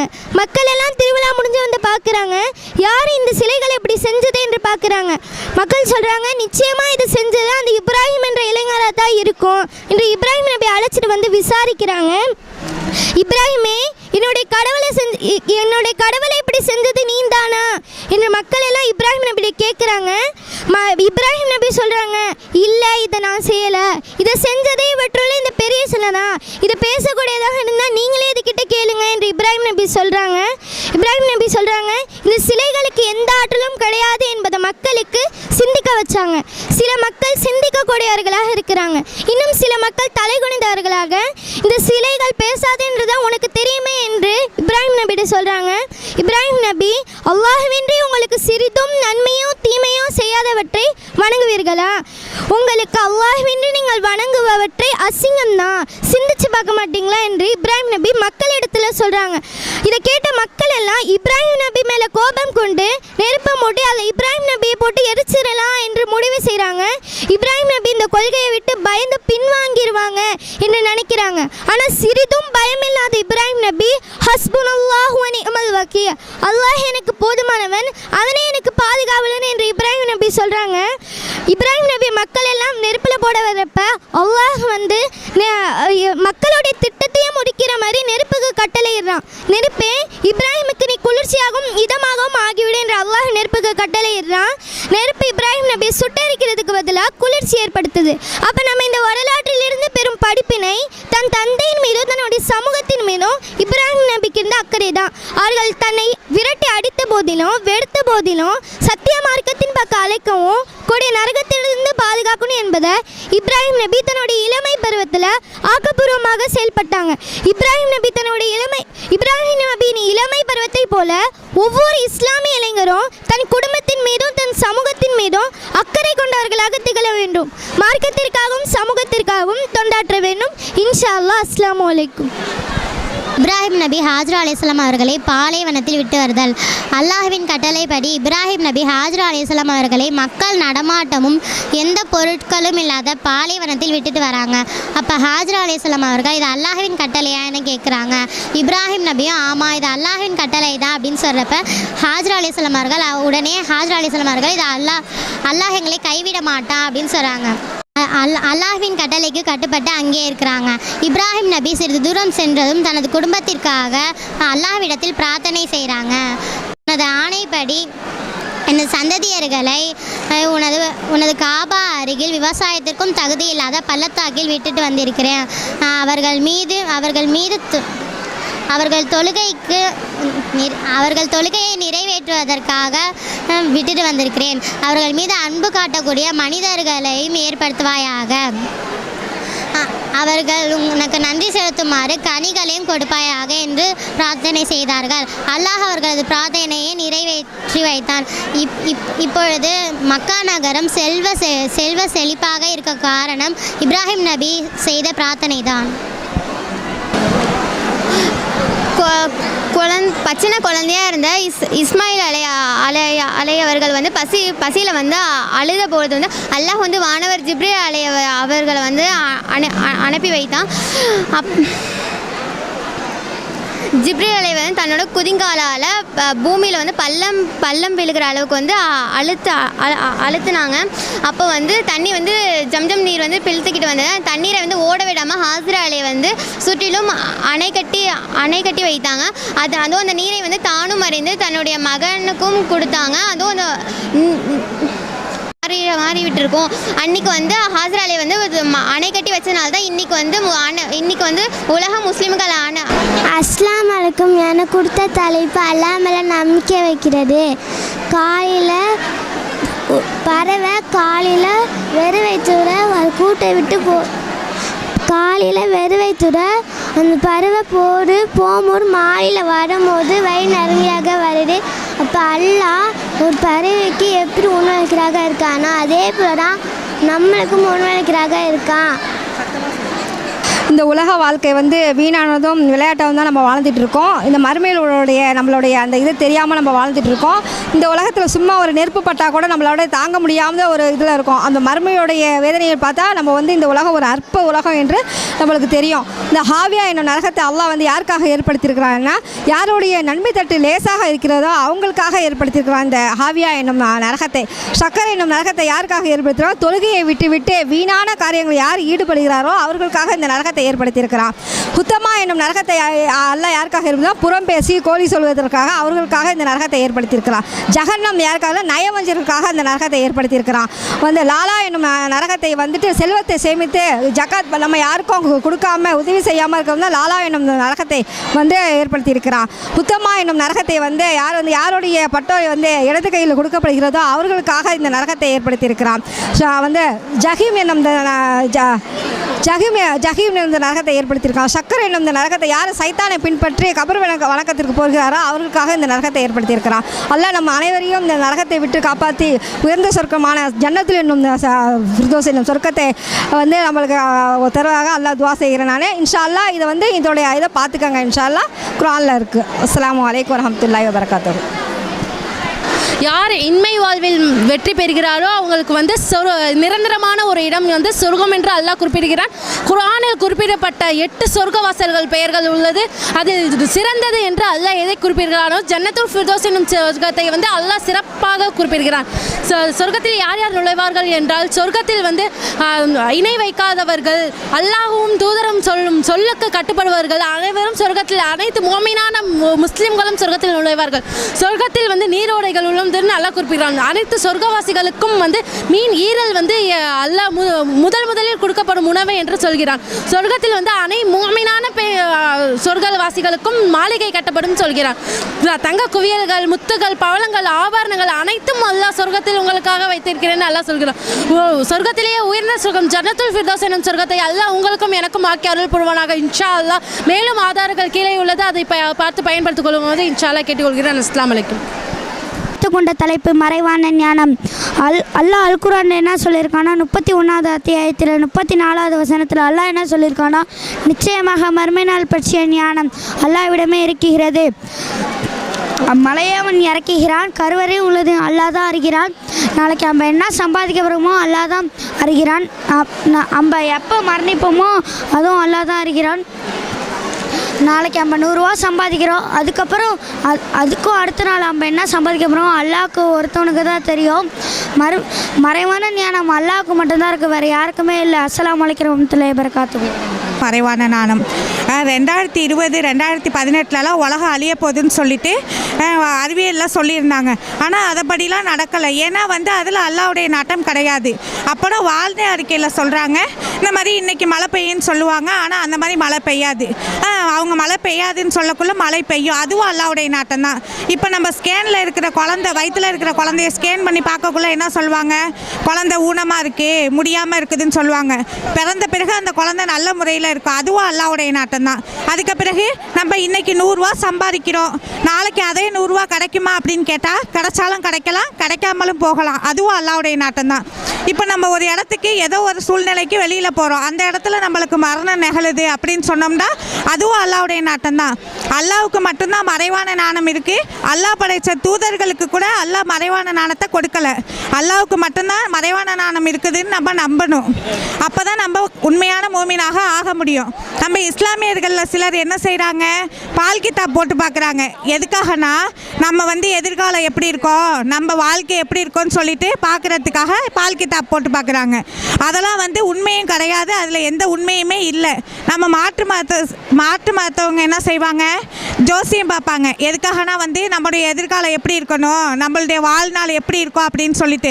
அதெல்லாம் உண்மையே கிடையாது. அல்லாஹ் மட்டும்தான் நம்பணும். அல்லாஹ்வுக்கு மட்டும்தான் மறைவான ஞானம் இருக்குதுன்னு சொல்லி நம்பினோம்னா தான் நம்ம உண்மையான மூமினாக ஆக முடியும். அஸ்ஸலாமு அலைக்கும் வரஹ்மத்துல்லாஹி வபரகாத்துஹு. அஸ்ஸலாமு அலைக்கும் வரஹ்மத்துல்லாஹி வபரகாத்துஹு. அலட்சியப்படுத்தப்படும் நன்மைகள். நம்ம பாங்கோடைய ஓசையை கேட்கும்போது நம்ம அது பாங்கோடைய ஓசையை அலட்சியப்படுத்துகிறோம். அப்படி அலட்சியப்படுத்தக்கூடாது. ரசூலா சொல்லியிருக்காங்க, பாங்கு சொல்வதை போலவே நீங்கள் திரும்பவும் சொல்லுங்கன்னு சொல்லியிருக்காங்க. பாங்குக்கு நம்ம பதில் சொல்லணும். பாங்கு சொல்வது போலவே நம்ம பாங்கு சொல்லணும். ஹையலல் சலா ஹையலல் ஃபலா வரும்போது நம்ம லாஹவுல வலாக்குவத்தை இல்லா பில்லா அப்படிங்கிற அந்த இதை சொல்லணும். சொல்லிவிட்டு செலவாத்து நம்ம எத்தனையோ வகை செலவாத்து இருக்குது. ஆனால் நம்ம அந்த அல்லாஹும்ம ஸல்லி அலா முஹம்மதின் செலவாத்தை தான் நம்ம ஓதணும். நம்ம ஓதும்போது அந்த செலவாத்தை தான் ஓத சொல்லி நமக்கு நபி நாயகம் ஸல்லல்லாஹு அலைஹி வஸல்லம் காட்டி தந்திருக்காங்க. பாங்கு துவாங்கிறது ரசூலாவுக்கு வந்து சுருக்கத்தில் வந்து ஒரு பெரிய உயர் பதவி வசீலாங்கிற உயர் பதவியை கொடுக்க சொல்லி அல்லாட்ட நம்ம துவா செய்கிறோம். அப்போ ரசூலா சொல்கிறாங்க, எனக்கு வசீலாங்கிற அந்த உயர் பதவி கிடைக்க சொல்லி துவா செஞ்சவங்களுக்கு என்னுடைய பரிந்துரை கண்டிப்பாக உண்டுன்னு சொல்கிறாங்க. அதனால நம்ம அந்த பாங்கு துவா ஓதணும். அஷ்ஹது அல்லா இலாஹ இல்லல்லாங்கிற இதை ஓதுனா நமக்கு பாவம் மன்னிப்பு கிடையாது. லலித்து பில்லாஹி ரப்பன் வபி முகமது ரசூலா வபில் இஸ்லாமி தீனா அப்படின்னு நம்ம அல்லாவை நம்ம வந்து ரப்பாகவும் முகமது நபியை நம்ம வந்து ரசூலாகவும் இஸ்லாமை நம்ம மார்க்கமாக ஏற்றுக்கிட்டோன்னு நம்ம சொன்னால் நமக்கு வந்து பாவ மன்னிப்பு கிடைக்குது. அதோட அந்த தலையாய துவா இஸ்திக்ஃபார் காலை மாலை ஓதும்போது நம்ம மறந்துடாமல் கண்டிப்பாக ஓதணும். அதை ஓதி நம்ம மறைச்சிட்டா நமக்கு சொர்க்கம். அதெல்லாம் நம்ம மறக்காமல் கரெக்டாக ஓதிட்டு நம்ம பிள்ளைகளுக்கும் அதை ஓத சொல்லி எத்தி வைக்கணும். அஸ்ஸலாமு அலைக்கும். அஸ்ஸலாமு அலைக்கும் வரஹ்மத்துல்லாஹி வபரகாத்துஹு. நான் எடுத்த தலைப்பு ஆடம்பர திருமணம். திருமணத்தில் வரதட்சணைங்கிறது நமது இஸ்லாம் மார்க்கத்தில் தடுக்கப்பட்ட செயல். ஆனால் இன்றைக்கும் பெரும்பாலான முஸ்லீம்கள் வந்து பெண் வீட்டாரிடமிருந்து நகை, பணம், வீடு மாதிரி நிறைய வரதட்சணையாக பொருள்கள் வாங்குகிறாங்க.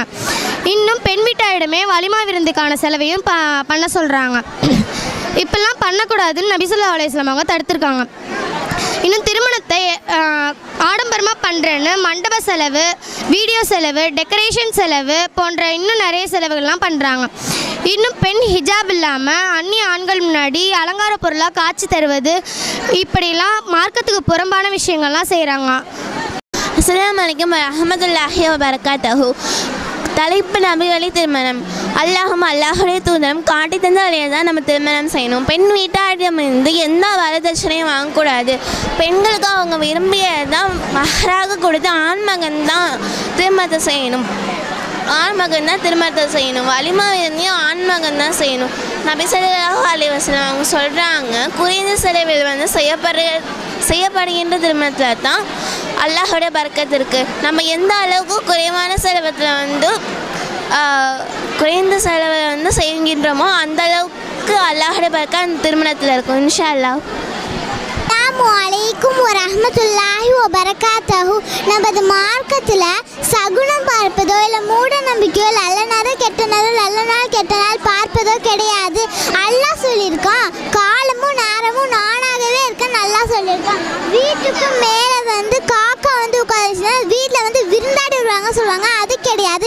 வீட்டுக்கும் மேலே வந்து ஆண்டை வந்து உட்காந்துச்சுன்னா வீட்டில் வந்து மவுத்து செய்து வரும்னு சொல்லுவாங்க, அது கிடையாது. அப்போ ஜோசியம் பார்ப்பது கிடையாது. அவங்க சொல்கிறது நம்ம நம்புறோம். நம்மளோட 40 நாள் தொழுகை ஏற்றுக்கொள்ளப்படாது.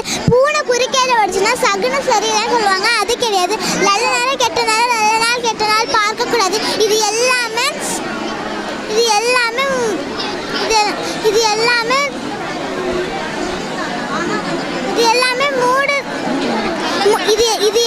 மூட நம்பிக்கை. நம்மளுக்கு நல்ல இருந்தாலும் சரி கெட்ட இருந்தாலும் சரி அல்லாஹ் நாடினபடி தான் நடக்கும் அப்படின்னு ஒரு முஸ்லீம் அல்லாஹ்வோட நம்பிக்கை வைக்கணும். அஸ்ஸலாமு அலைக்கும் வரஹ்மத்துல்லாஹி வபரகாத்துஹு. அஸ்ஸலாமு அலைக்கும் வரஹ்மத்துல்லாஹி வபரகாத்துஹு. இன்றைக்கி பெரும்பாலும் இஸ்லாமியர்களால் ஃபிரௌனுடைய உடல் வந்து இன்றைக்கி பாதுகாக்கப்பட்டுட்டு இருக்கு அப்படின்னு பெரும்பாலும் இஸ்லாமியர்கள் வந்து நம்பிக்கிட்டு இருக்காங்க. ஆனால் உண்மை என்னன்னா ஃபிரௌனுடைய உடல் இன்றளவும் வந்து பாதுகாக்கப்படலை அப்படிங்கிறது தான் உண்மை. அல்லாஹ் தன்னுடைய திருமறையில் சொல்லும் போது, உமக்கு பின் வருவோருக்கு சான்றாக இருப்பதற்காக உம் உடலை நாம் இன்று பாதுகாப்போம் மட்டும்தான் சொல்கிறானே தவிர பின்ன பாதுகாத்து வச்சிருப்போம் அப்படிங்கிறது இறைவன் சொல்லலை. இது ஒன்று. ரெண்டாவது என்ன அப்படின்னா, இன்றைக்கி பல எகிப்தியர்கள் என்ன பண்ணுவாங்கன்னா, அவங்களுடைய மூதாதையர்களுடைய சடலங்களை வந்து பல ரசாயனங்களை ஊற்றி அதை வந்து மேலே பிரமிடு கட்ட அதை மம்மின்னு வழிபடுவாங்க. அந்த சடலங்களை வந்து பாதுகாக்கணும் அப்படின்னு சொல்லிட்டு அதுதான் இன்றைக்கி மம்மின்னு சொல்லிக்கிட்டு இருக்காங்க. அப்படி ஒரு பள்ளத்தாக்குலேருந்து ஒரு உடல் எடுக்கப்பட்டது தான் ஃபிரௌனுடைய உடல். அதை ஆராய்ச்சி பண்ணி இது ஃபிரௌனுடைய உடல்னு சொல்கிறாங்க. அதுக்கு என்ன ஆதாரம் இருக்குது அப்படின்னு பார்த்தா எந்த ஒரு ஆதாரமும் கிடையாது. ஏன்னா இப்போ ஒரு உடலை நம்ம கண்டுபிடிச்சி எடுக்கிறோம், அது ஃபிரௌன்னு சொல்கிறாங்கன்னா அதுக்கு முன்ன பின்ன ஒரு டிஎன்ஏ டெஸ்ட்டு இருக்கணும். இல்லை அவங்க வழித்தோன்றர்கள் யாராவது ஃபிரௌனை பார்த்துருந்தா மட்டும் இது ஃபிரௌனுடைய உடல்னு அப்படின்னு அவங்க கண்டுபிடிச்சிருக்கணும். அந்த மாதிரி எந்த ஒரு ஆதாரமும் இல்லாமல் இது ஃபிரௌனுடைய உடல் தான் அப்படின்னு சொல்லிட்டு அந்த அறிஞர் வந்து சொல்லியிருக்காரு. ஆனால் அல்லாஹ் தன்னுடைய திருமறையில் சொல்லும் போது என்ன சொல்கிறான், இன்று ஒரு நாள் மட்டும்தான் உன் உடலை நம்ம பாதுகாப்போம். ஏன் அதை பாதுகாக்கிறோம்? ஏன்னா நான் வந்து ஃபிரௌன் வந்து கர்வம் கொண்டு இருந்தான், நான் தான் இறைவன், உனக்கு அப்புறம் யாரும் உன்ன மாதிரி இருக்கக்கூடாது அப்படிங்கிறதுக்காக தான் உன் உடலை இன்று மட்டும் நான் பாதுகாப்பும் இறைவன் சொல்லியிருக்கான். இன்றைக்கி எகிப்தில் இருக்கிறதுங்கிறது வந்து ஃபிரௌனுடைய உடல், அது கிடையாது. ஆனால் மக்களால் பெரும்பாலும் நம்பப்பட்டுக்கிட்டு இருக்கு ஃபிரௌனுடைய உடல் அது இல்லை. அஸ்ஸலாமு அலைக்கும் வரஹ்மத்துல்லாஹி பரகாத்துஹு. நான் பேச போகிற தலைப்பு ஜும்மாவின் சிறப்புகள். சிறப்புகள் நபி ஸல்லல்லாஹு அலைஹி வஸல்லம் கூறினார்கள், ஜும்மா நாளில் யார் முதலில் வருவார்களோ அவர்களுக்கு ஒரு ஒட்டகத்தை குர்பான் கொடுத்த நன்மையும், யார் இரண்டாம் இடத்தில் வருவார்களோ அவர்களுக்கு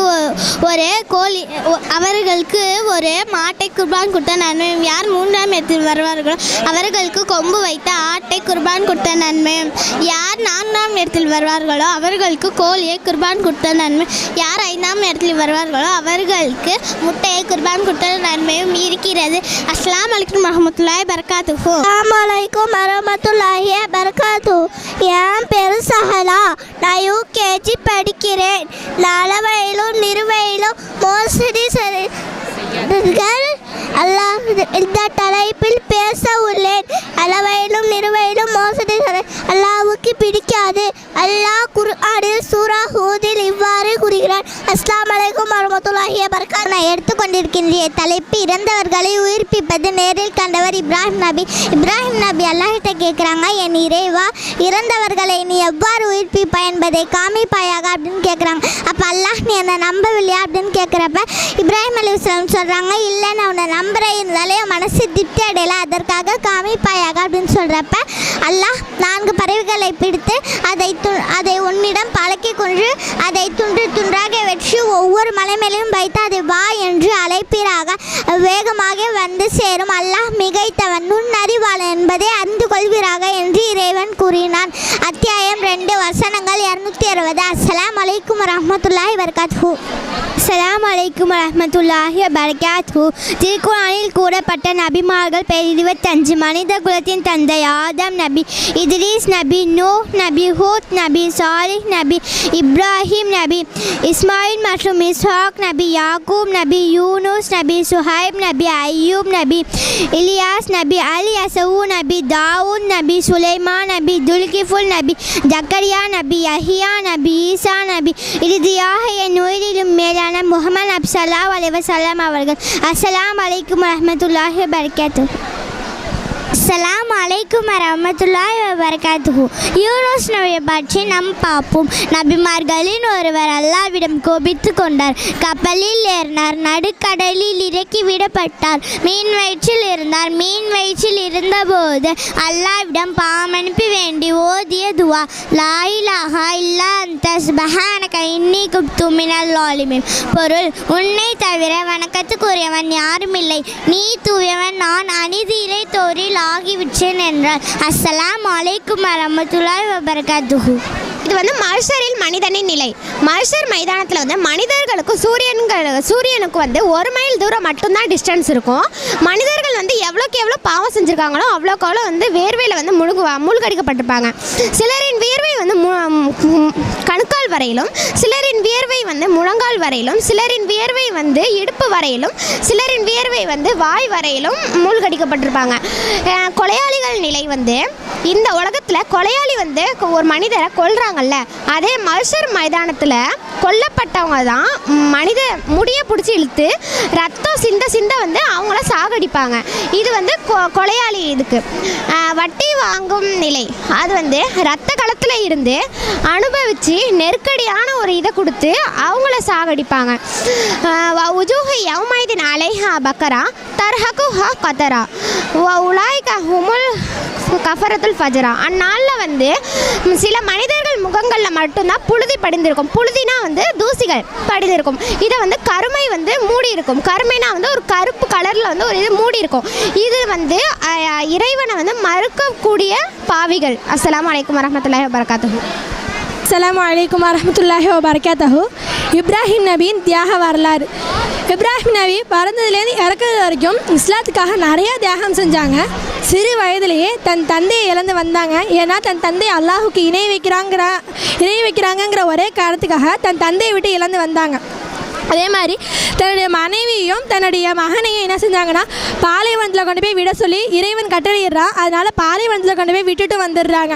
தன்னுடைய மகன் ஒரு பருவ வயதை அடைந்ததுக்கப்புறம் தன்னுடைய மகனை அறுத்து பலியிடுற மாதிரி ஒரு கனவு கண்டுறாங்க. இதை பற்றி தன்னுடைய மகன் இஸ்மாயில்கிட்ட கேட்குறாங்க. அதற்கு தன்னுடைய மகன் சொல்கிறாங்க, என் தந்தையே, உங்களுக்கு எது கட்டளையிடப்பட்டதோ நீங்கள் அதே செய்யுங்க, இன்ஷா அல்லாஹ் நான் பொறுமையாளர்களில் ஒருத்தங்களாம் நீங்கள் பார்ப்பீங்க அப்படின்னு சொல்கிறாங்க. சரின்னு சொல்லிட்டு இப்ராஹிம் அலைஹிஸ்ஸலாமும் அவங்கள அறுத்து பலியிட போகிறாங்க. அவங்க அடுத்து பலியிட போகிறப்ப அல்லாஹ் தஆலா வந்து இவங்க வந்து எவ்வளோ பற்றுடையவர்களாக இருக்கிறாங்க அப்படிங்கிறத பார்த்துட்டு இப்ராஹிம் அலைஹிஸ்ஸலாமை தன்னுடைய உற்ற தோழர் ஹலீலுல்லாவை ஏற்றுக்கிறாங்க. அது மட்டும் இல்லாமல் தன் தரத்துலேருந்து ஒரு ஆட்டை இறக்கி இதை நீங்கள் குர்பான் கொடுங்க அப்படின்னு சொல்கிறாங்க.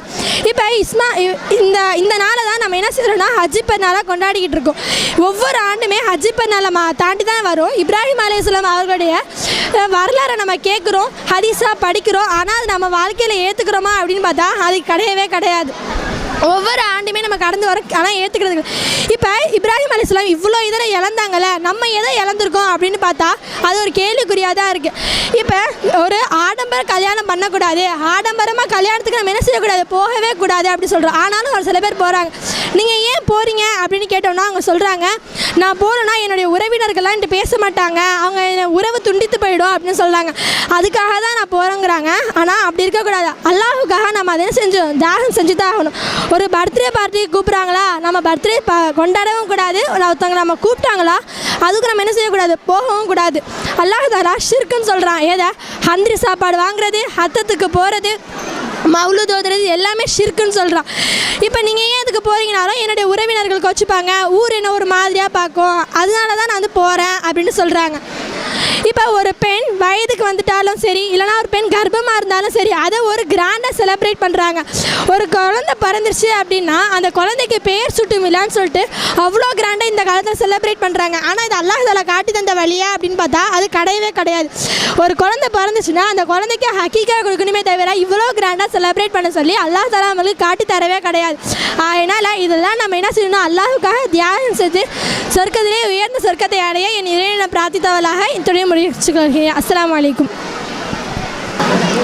அஸ்ஸலாமு அலைக்கும். குகை தோழர்கள். முன்னொரு காலத்தில் 3 மனிதர்கள் வந்து நடந்து சென்று போய்கிட்டு இருக்கும் போது மழை வேகமாக போயிடுது. அதனால் அவங்க வந்து ஒரு குகைக்குள்ளே போய் நொழிகிறாங்க. அந்த குகையோட பாறாங்கல் வந்து உருண்டு வந்து அந்த குகையை அடைச்சிடுது.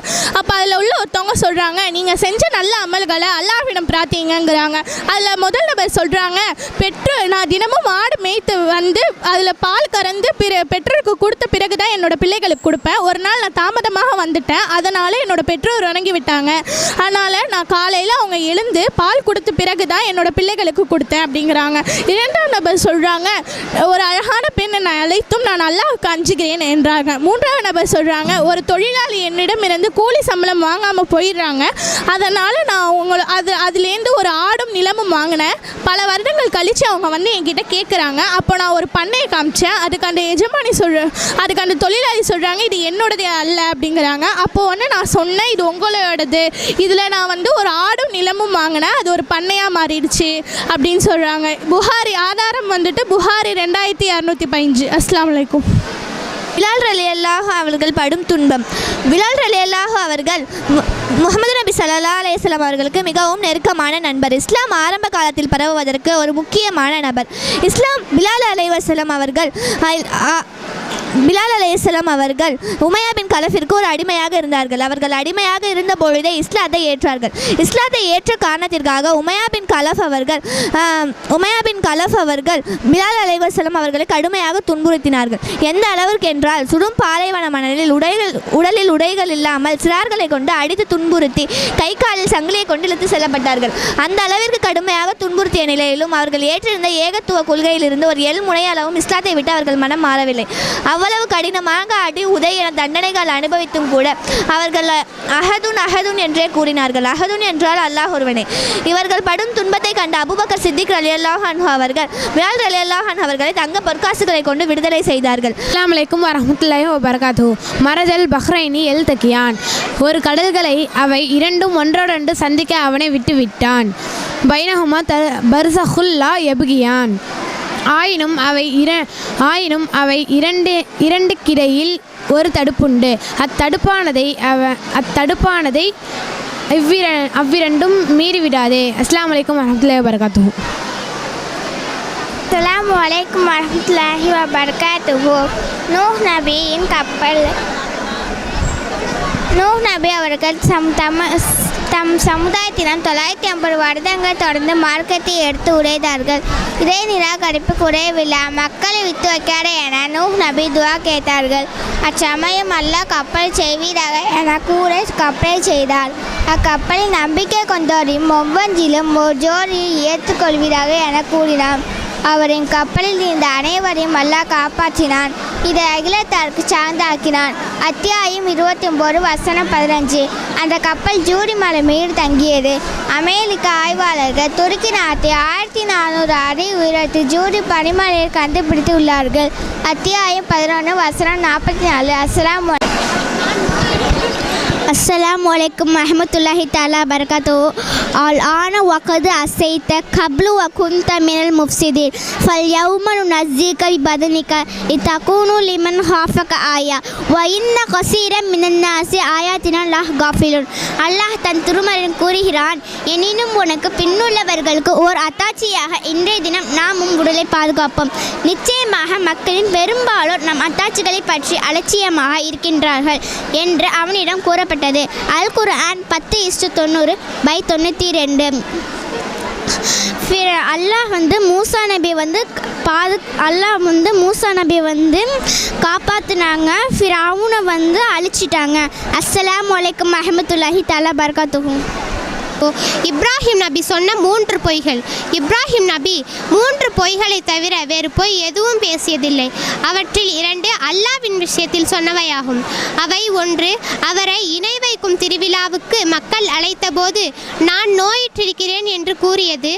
2, சிலைகளை உடைத்துவிட்டு பெரிய சிலையின் தோளில் கோடாரியை மாட்டிவிட்டு மக்கள் இப்படி செய்தது யார் என்று கேட்டபோது ஆயினும் இவர்களின் பெரியதான இந்த சிலைதான் செய்தது என்று கூறியது. 3, கொடுங்கோல் மன்னனிடம் தனது துணைவியாரை சகோதரி என்று கூறியதுமாகும். முழு ஹதீஸின் சுருக்கமான கருத்து. இந்த ஹதீஸ் புகாரி 3358, முஸ்லிம் 4371 ஆகிய ஹதீஸ்களாக பதிக்கப்பட்டுள்ளன. அஸ்ஸலாமு அலைக்கும் வரஹ்மத்துல்லாஹி வபரகாத்துஹு. அஸ்ஸலாமு அலைக்கும் வரஹ்மத்துல்லாஹி வபரகாத்துஹு. ஈமான் என்றால் என்ன? ஈமான் என்றால் இறை நம்பிக்கை. இறை நம்பிக்கை எத்தனை? 6. அல்லாஹ்வை நம்புவது, மலக்குமார்களை நம்புவது, வேதங்களை நம்புவது, தூதர்களை நம்புவது, விதியை நம்புவது, மறுமை நாளை நம்புவது. அஸ்ஸலாமு அலைக்கும் வரஹ்மத்துல்லாஹி வபரகாத்துஹு. அஸ்ஸலாமு அலைக்கும் வரஹ்மத்துல்லாஹி தஆலா பரகாத்துஹு. நான் எடுத்த தலைப்பு சிராத்துல் முஸ்தகீம் பாலம். அல்லாஹ் தன் திருமறையில் கூறுகிறான், வ இம்மின்கும் இல்லா வாரிதுஹா காலா லா ரப்பிக ஹத்மம் மக்லியாம். மேலும் இந்த பாலத்தை கடக்காமல் உங்களில் யாரும் எங்கேயும் போக முடியாது. இது உம்முடைய இறைவனின் முடிவான தீர்ப்பாகும். தீர்ப்பு நாள் அன்னைக்கு அனைவருக்கும் உயிர் கொடுத்து திருப்பி அளிக்கப்படுவார்கள். அத்தகைய சமயத்தில் கேள்வி கணக்கு உண்டு. கேள்வி கணக்கெல்லாம் முடித்த பின் அனைவரும் சிராத் என்னும் பாலத்தை கடப்பார்கள். இன்ஷா அல்லாஹ். முதலில் நபிகள் நாயகம் ஸல்லல்லாஹு அலைஹி வஸல்லம் கடப்பார்கள். அவர்களுக்கு பின்னால் அவரது உம்மத்தார்களான நாமும் கடப்போம் இன்ஷா அல்லாஹ். இந்த பாலத்தில் சிலர் மின்னல் மின்னியது போல் கடப்பார்கள், சிலர் கண் சிமிட்டும் நேரத்திற்குள் கடப்பார்கள், சிலர் பந்தய குதிரை போல் கடப்பார்கள், சிலர் இழுத்து பயத்துடன் கடப்பார்கள், சிலர் காயத்துடன் கடப்பார்கள், சிலர் பாதி தூரம் போய் கீழே விழுந்து வருவார்கள். நாமும் மின்னல் மின்னியது போல் கடப்போம் இன்ஷா அல்லாஹ். அஸ்ஸலாமு அலைக்கும் வரஹ்மத்துல்லாஹி வபரகாத்துஹு. இங்கே இது மதீனாவில் உள்ள ஜன்னத்துல் பக்கி. இங்கே பதர்பூரில் இறந்தவங்களாம் அடக்கம் பண்ணியிருக்காங்க. நபிமார்களின் மனைவியான ஆயிஷா ரலியல்லாஹு அன்ஹு, அவங்களோட மகளான ஃபாத்திமா ரலியல்லாஹு அன்ஹு, அவங்களோட பேரன்களான ஹசைன் ஹுசைனை இங்கே தான் அடக்கம் பண்ணியிருக்காங்க. இங்கே அடக்கம் பண்ணுறவங்களுக்கு டைரெக்டாக சொர்க்கம் கிடைக்கும். இங்கே அடக்கம் பண்ணுறவங்களுக்கு நன்மைகள் நிறைய கிடைக்கும். அஸ்ஸலாமு அலைக்கும் வரஹ்மத்துல்லாஹி வபரகாத்துஹு. அஸ்ஸலாமு அலைக்கும் வரஹ்மத்துல்லாஹி வபரகாத்துஹு. 1480 2024 காபாக்கள் வைக்கப்பட்டிருக்கு. நம்மளும் சிம்சாலா போய் அல்லாஹ் உதவி செய்யணும். அல்லாஹ் உதவி பண்ணும்.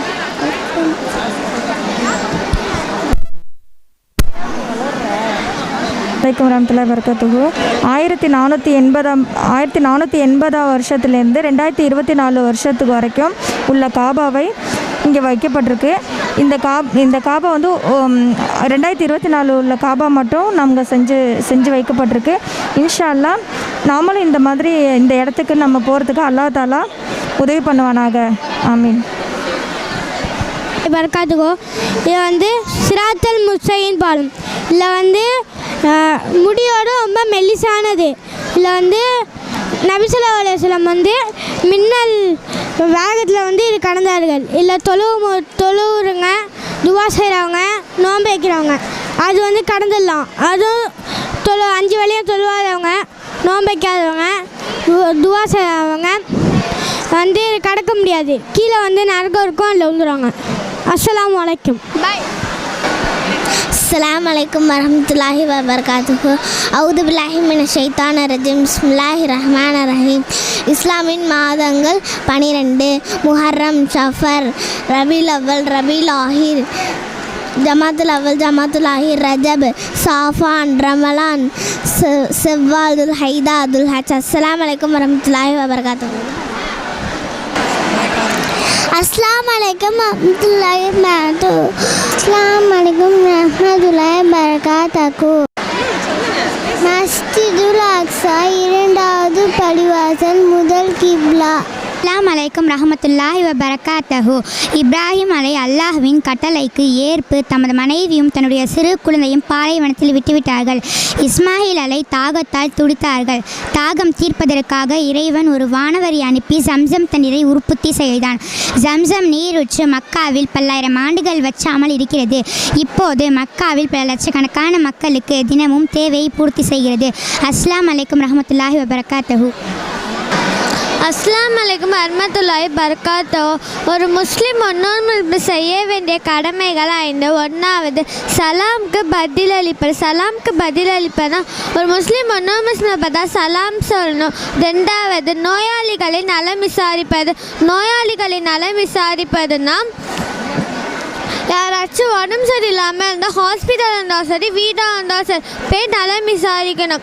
3வது ஜனாசாவை பின்தொடங்க ஆச்சு இறந்து போயிட்டா உங்களை போய் பலாசலை போய் அடக்கம் பண்ணுறதுக்கு போயிட்டு வரணும். 4வது விருந்தை ஏற்றுக்கொள்வது. விருந்தை ஏற்றுக்கொள்ளனா விருந்து வச்ச ஏழைங்களாக இருந்தாலும் சரி, பணக்காரங்களாக இருந்தாலும் சரி போடணும். 5வது தும்பினால் மறுவழி தருவது. தும்பினால் மறுவழி தருவதுன்னா தும்பினவங்க அல்ஹம்துலில்லாஹ் சொல்லணும், தும்பியவர் ரஹ்மத்துல்லாஹ் சொல்லணும். அவங்க சொல்ற அஸ்ஸலாமு அலைக்கும் வரஹ்மத்துல்லாஹி வபரகாத்துஹு. வயலுல் முத்தஃபிஃபீன அளவு நிலுவையில் குறைவு செய்வது கேடுதான். அல்லதினா இறக்கு தழுவாள நாசு யஸ்தஃபு அவர்கள் மக்களிடமிருந்து அளந்து வாங்கும் போது நிறைவாக வாங்குகின்றனர். வைதா காலுஹும் வஜ்ரஹும் யுகுசிரும் ஆனால் அவர்களுக்கு அளந்தோ நிறுத்த குறுக்கமோடு நெருங்குகின்றனர். அஸ்ஸலாமு அலைக்கும் வரஹ்மத்துல்லாஹி வபரகாத்துஹு. அஸ்ஸலாமு அலைக்கும் வரஹ்மத்துல்லாஹி வபரகாத்துஹு. ஹர்ஷி நிழல். நபி ஸல்லல்லாஹு அலைஹி வஸல்லம் கூறினார்கள், அல்லாஹ் தனது நிழலை தவிர வேறு நிழலே இல்லாத மறுமை நாளை 7 பேருக்கு நிழல் அளிப்பார். நீதிமிக்க ஆட்சியாளர், இறை வணக்கத்திலே வளர்ந்த இளைஞன், பள்ளிவாசலுடன் எப்போதும் தொடர்பு வைத்து கொள்ளும் இதயமுடையவர், அல்லாஹ்வுக்காகவே நட்பு கொண்டு அந்த நிலையிலே பிரிந்து சென்றிருவார். அந்தஸ்தும் அழகும் உள்ள ஒரு பெண், தம்மை தவறு செய்ய அழைத்த போது நான் அல்லாஹ்வுக்கு அஞ்சினேன் என்று கூறியவர், தமது வலது கை செய்த தர்மத்தை இடது கை கூட அறியாத வகையில் ரகசியமாக தர்மம் செய்தவர், தனிமையில் அல்லாஹ்வை நினைவு கூர்ந்த கண்ணீர் வளர்த்தவர். அஸ்ஸலாமு அலைக்கும் வரஹ்மத்துல்லாஹி வபரகாத்துஹு. அஸ்ஸலாமு அலைக்கும் வரஹ்மத்துல்லாஹி வபரகாத்துஹு. நான் எடுத்துக்கொண்ட தலைப்பு வேதங்கள். தாவூத் நபிக்கு சபூர் வேதம் வழங்கப்பட்டது. ஈசா நபிக்கு இஞ்சில் வேதம் வழங்கப்பட்டது. மூசா நபிக்கு தௌராத் வழங்கப்பட்டது. முஹம்மது நபிக்கு குர்ஆன் வேதம் வழங்கப்பட்டது. அஸ்ஸலாமு அலைக்கும் வரஹ்மத்துல்லாஹி வபரகாத்துஹு. அஸ்ஸலாமு அலைக்கும் வரஹ்மத்துல்லாஹி வபரகாத்துஹு. வரகாத்துஹு. மர்மை நாளின் 10 அடையாளங்கள்: புகைமூட்டம், தஜ்ஜால் வருகை, அதிசய பிராணி, சூரியன் மேற்கில் உதிப்பது, ஈசா அலைஹிஸ்ஸலாம் இறங்கி வருவது, யௌஜூஜ் மௌஜூஜ், கிழக்கே ஒரு பூகம்பம், மேற்கே ஒரு பூகம்பம், அரபு தீப கற்பத்தில் ஒரு பூகம்பம், இறுதியாக ஏமனில் இருந்து புறப்படும் தீப்பிளவு, மக்களை வேட்டி சென்று ஒன்று சேர்த்தல் ஆகிய 10 அடையாளங்களை நீங்கள் காணும் வரை அந்த நாள் வராது என்று நபிகள் நாயகம் ஸல்லல்லாஹு அலைஹி வஸல்லம் கூறினார்கள். அறிவிப்பவர் ஹுதைபா ரலியல்லாஹு அன்ஹு. நூல் முஸ்லிம் 5/162. அஸ்ஸலாமு அலைக்கும் வரஹ்மத்துல்லாஹி வபரகாத்துஹு. அஸ்ஸலாமு அலைக்கும் வரஹ்மத்துல்லாஹி வபரகாத்துஹு. இதுதான் தூர்மலை. இந்த மலையில் தான் மூசா நபிக்கு அவருடைய வேதம் வழங்கப்பட்டது. இந்த மலையில் தான் மூசாவும் அல்லாஹ்வும் பேசிக்கொண்டனர். அல் குர்ஆன் 7:143. நாம் கூறிய நேரத்தில் நாம் குறிப்பிட்ட இடத்தில் மூசா வந்தபோது அல்லாஹ்விடம் பேசி கொண்டபோது மூசா அல்லாஹ்விடம் கேட்டார், யா அல்லாஹ், நான் உன்னை பார்க்க வேண்டும் என்று கேட்டார். அதற்கு அல்லாஹ், உன்னால் என்னை ஒரு காலமும் பார்க்க முடியாது, ஆனால் நீ இந்த மலையை பார். இந்த மலை இருக்கும் இடத்திலேயே இருந்தால் உன்னால் என்னை பார்க்க முடியும் என்றார். அதற்கு மூசா நபி இந்த மலையை பார்த்து கொண்டிருக்கும் போது அல்லாஹ்வின் பேரொளி பற்றி இந்த மலை சுக்குநூறாக உடைந்தது. மூசா நபி மயக்க நிலைக்கு சென்றார். அவர் கண் விழித்தவுடன் கூறினார், யா அல்லாஹ், நீ தூய்மையானவன், நான் உன்னிடம் மன்னிப்பு கோருகிறேன். ஈமான் கொண்டவர்களின் முதன்மையானவனாக நான் இருக்கிறேன் என்று கூறினார். அஸ்ஸலாமு அலைக்கும் வரஹ்மத்துல்லாஹி வபரகாத்துஹு. அஸ்ஸலாமு அலைக்கும் வரஹ்மத்துல்லாஹி வபரகாத்துஹு. அல்லாஹ் வந்து நம்ம குர்ஆனில் வந்து இந்த உயிரினங்கள் நம்மளுக்கு வந்து உதாரணமாக சொல்கிறான். நம்ம வந்து அற்பமாக நினைக்கிற கொசு, ஈ, அதை கூட அல்லாஹ் வந்து நம்மளுக்காக குர்ஆனில் உதாரணமாக சொல்கிறான். இன்னும் அல்லாஹ் வந்து நம்மளுக்கு சிலந்தி பூச்சி அபூத் அப்படிங்கிற ஒரு வசனத்தையே நம்மளுக்கு அத்தியாயத்தையும் நம்மளுக்கு உதாரணமாக சொல்கிறான். சிலந்தி வலை எப்படி ஒரு பலவீனமற்றதோ அதே மாதிரி நம்ம அல்லாஹ்க்கு இணை வச்சிட்டோம் அப்படின்னா நம்மளோட நன்மைகள் எல்லாம் சொர்க்கத்தில் போகும்போது அது பலவீனமற்றதாக போயிடும். அதனால நம்ம அல்லாஹ்க்கு இணை வைக்காத நிலையில் சொர்க்கத்தில் போய் நம்ம சந்திக்கக்கூடிய பாக்கியத்தை அல்லாஹ் உங்களுக்கு எனக்கு கொடுக்கணும். இன்னும் வந்து அல்லாஹ் நாய் கூட உதாரணமாக சொல்கிறான். நாய் வந்து தன்னுடைய மனைச்சையை கட்டுப்படுத்தாது. அதே போல் இல்லாமல் நாம் நம்மளுடைய மனைச்சையை கட்டுப்படுத்தக்கூடியதாக இருக்கணும். இன்னும் வந்து அல்லாஹ் காகத்தை சொல்கிறான். காகம் வந்து எப்படி வந்து அதாவது ஒருத்தவரோட உயிரை வந்து நம்ம வந்து அடக்கம் செய்யணும் அப்படிங்கிறத வந்து நமக்கு சொல்லிக் கொடுத்தது இந்த காகம் தான்.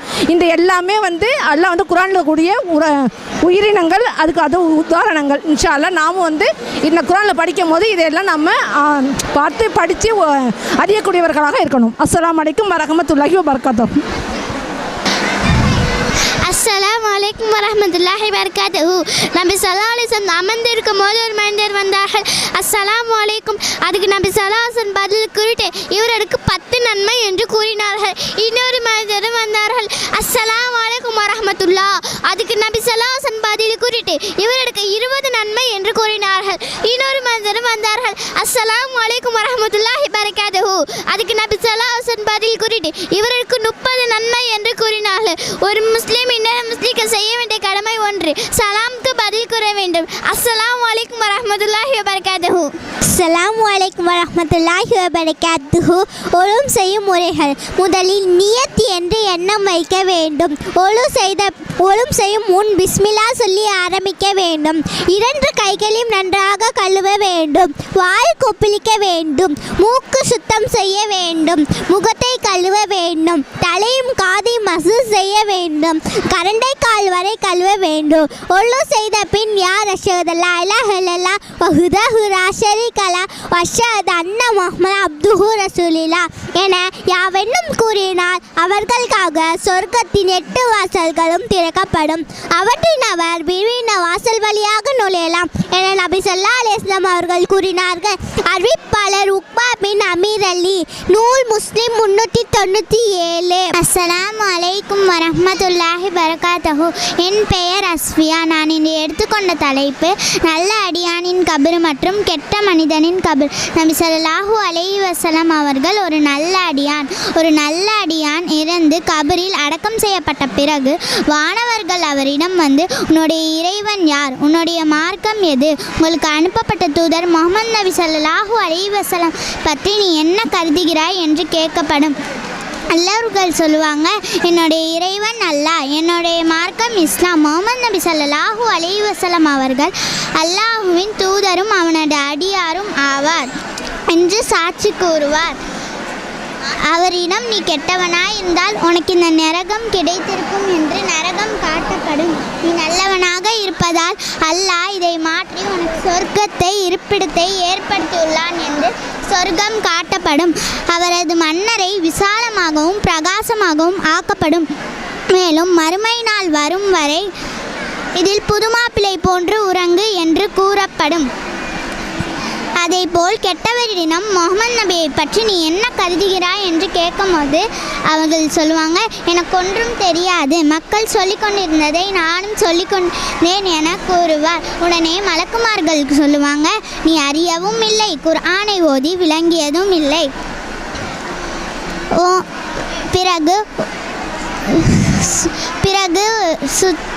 பிறகு இரும்பு சுத்தியலால் 2 காதுகளுக்கும் இடையே உள்ள பிடரியால் கடுமையாக அடிக்கப்படும். அஸ்ஸலாமு அலைக்கும் வரஹ்மத்துல்லாஹி வபரகாத்துஹு. தண்ணீர்கள் சுன்னத்துகள். தண்ணீர் அகுந்த போதும் பிஸ்மில்லா சொல்லி அகுந்தே வேண்டும். தண்ணீரில் உட்கார்ந்து குடிக்க வேண்டும். தண்ணீரில் பார்த்து குடிக்க வேண்டும். தண்ணீர் குடித்த பின் வலது கையாலை குடிக்க வேண்டும்.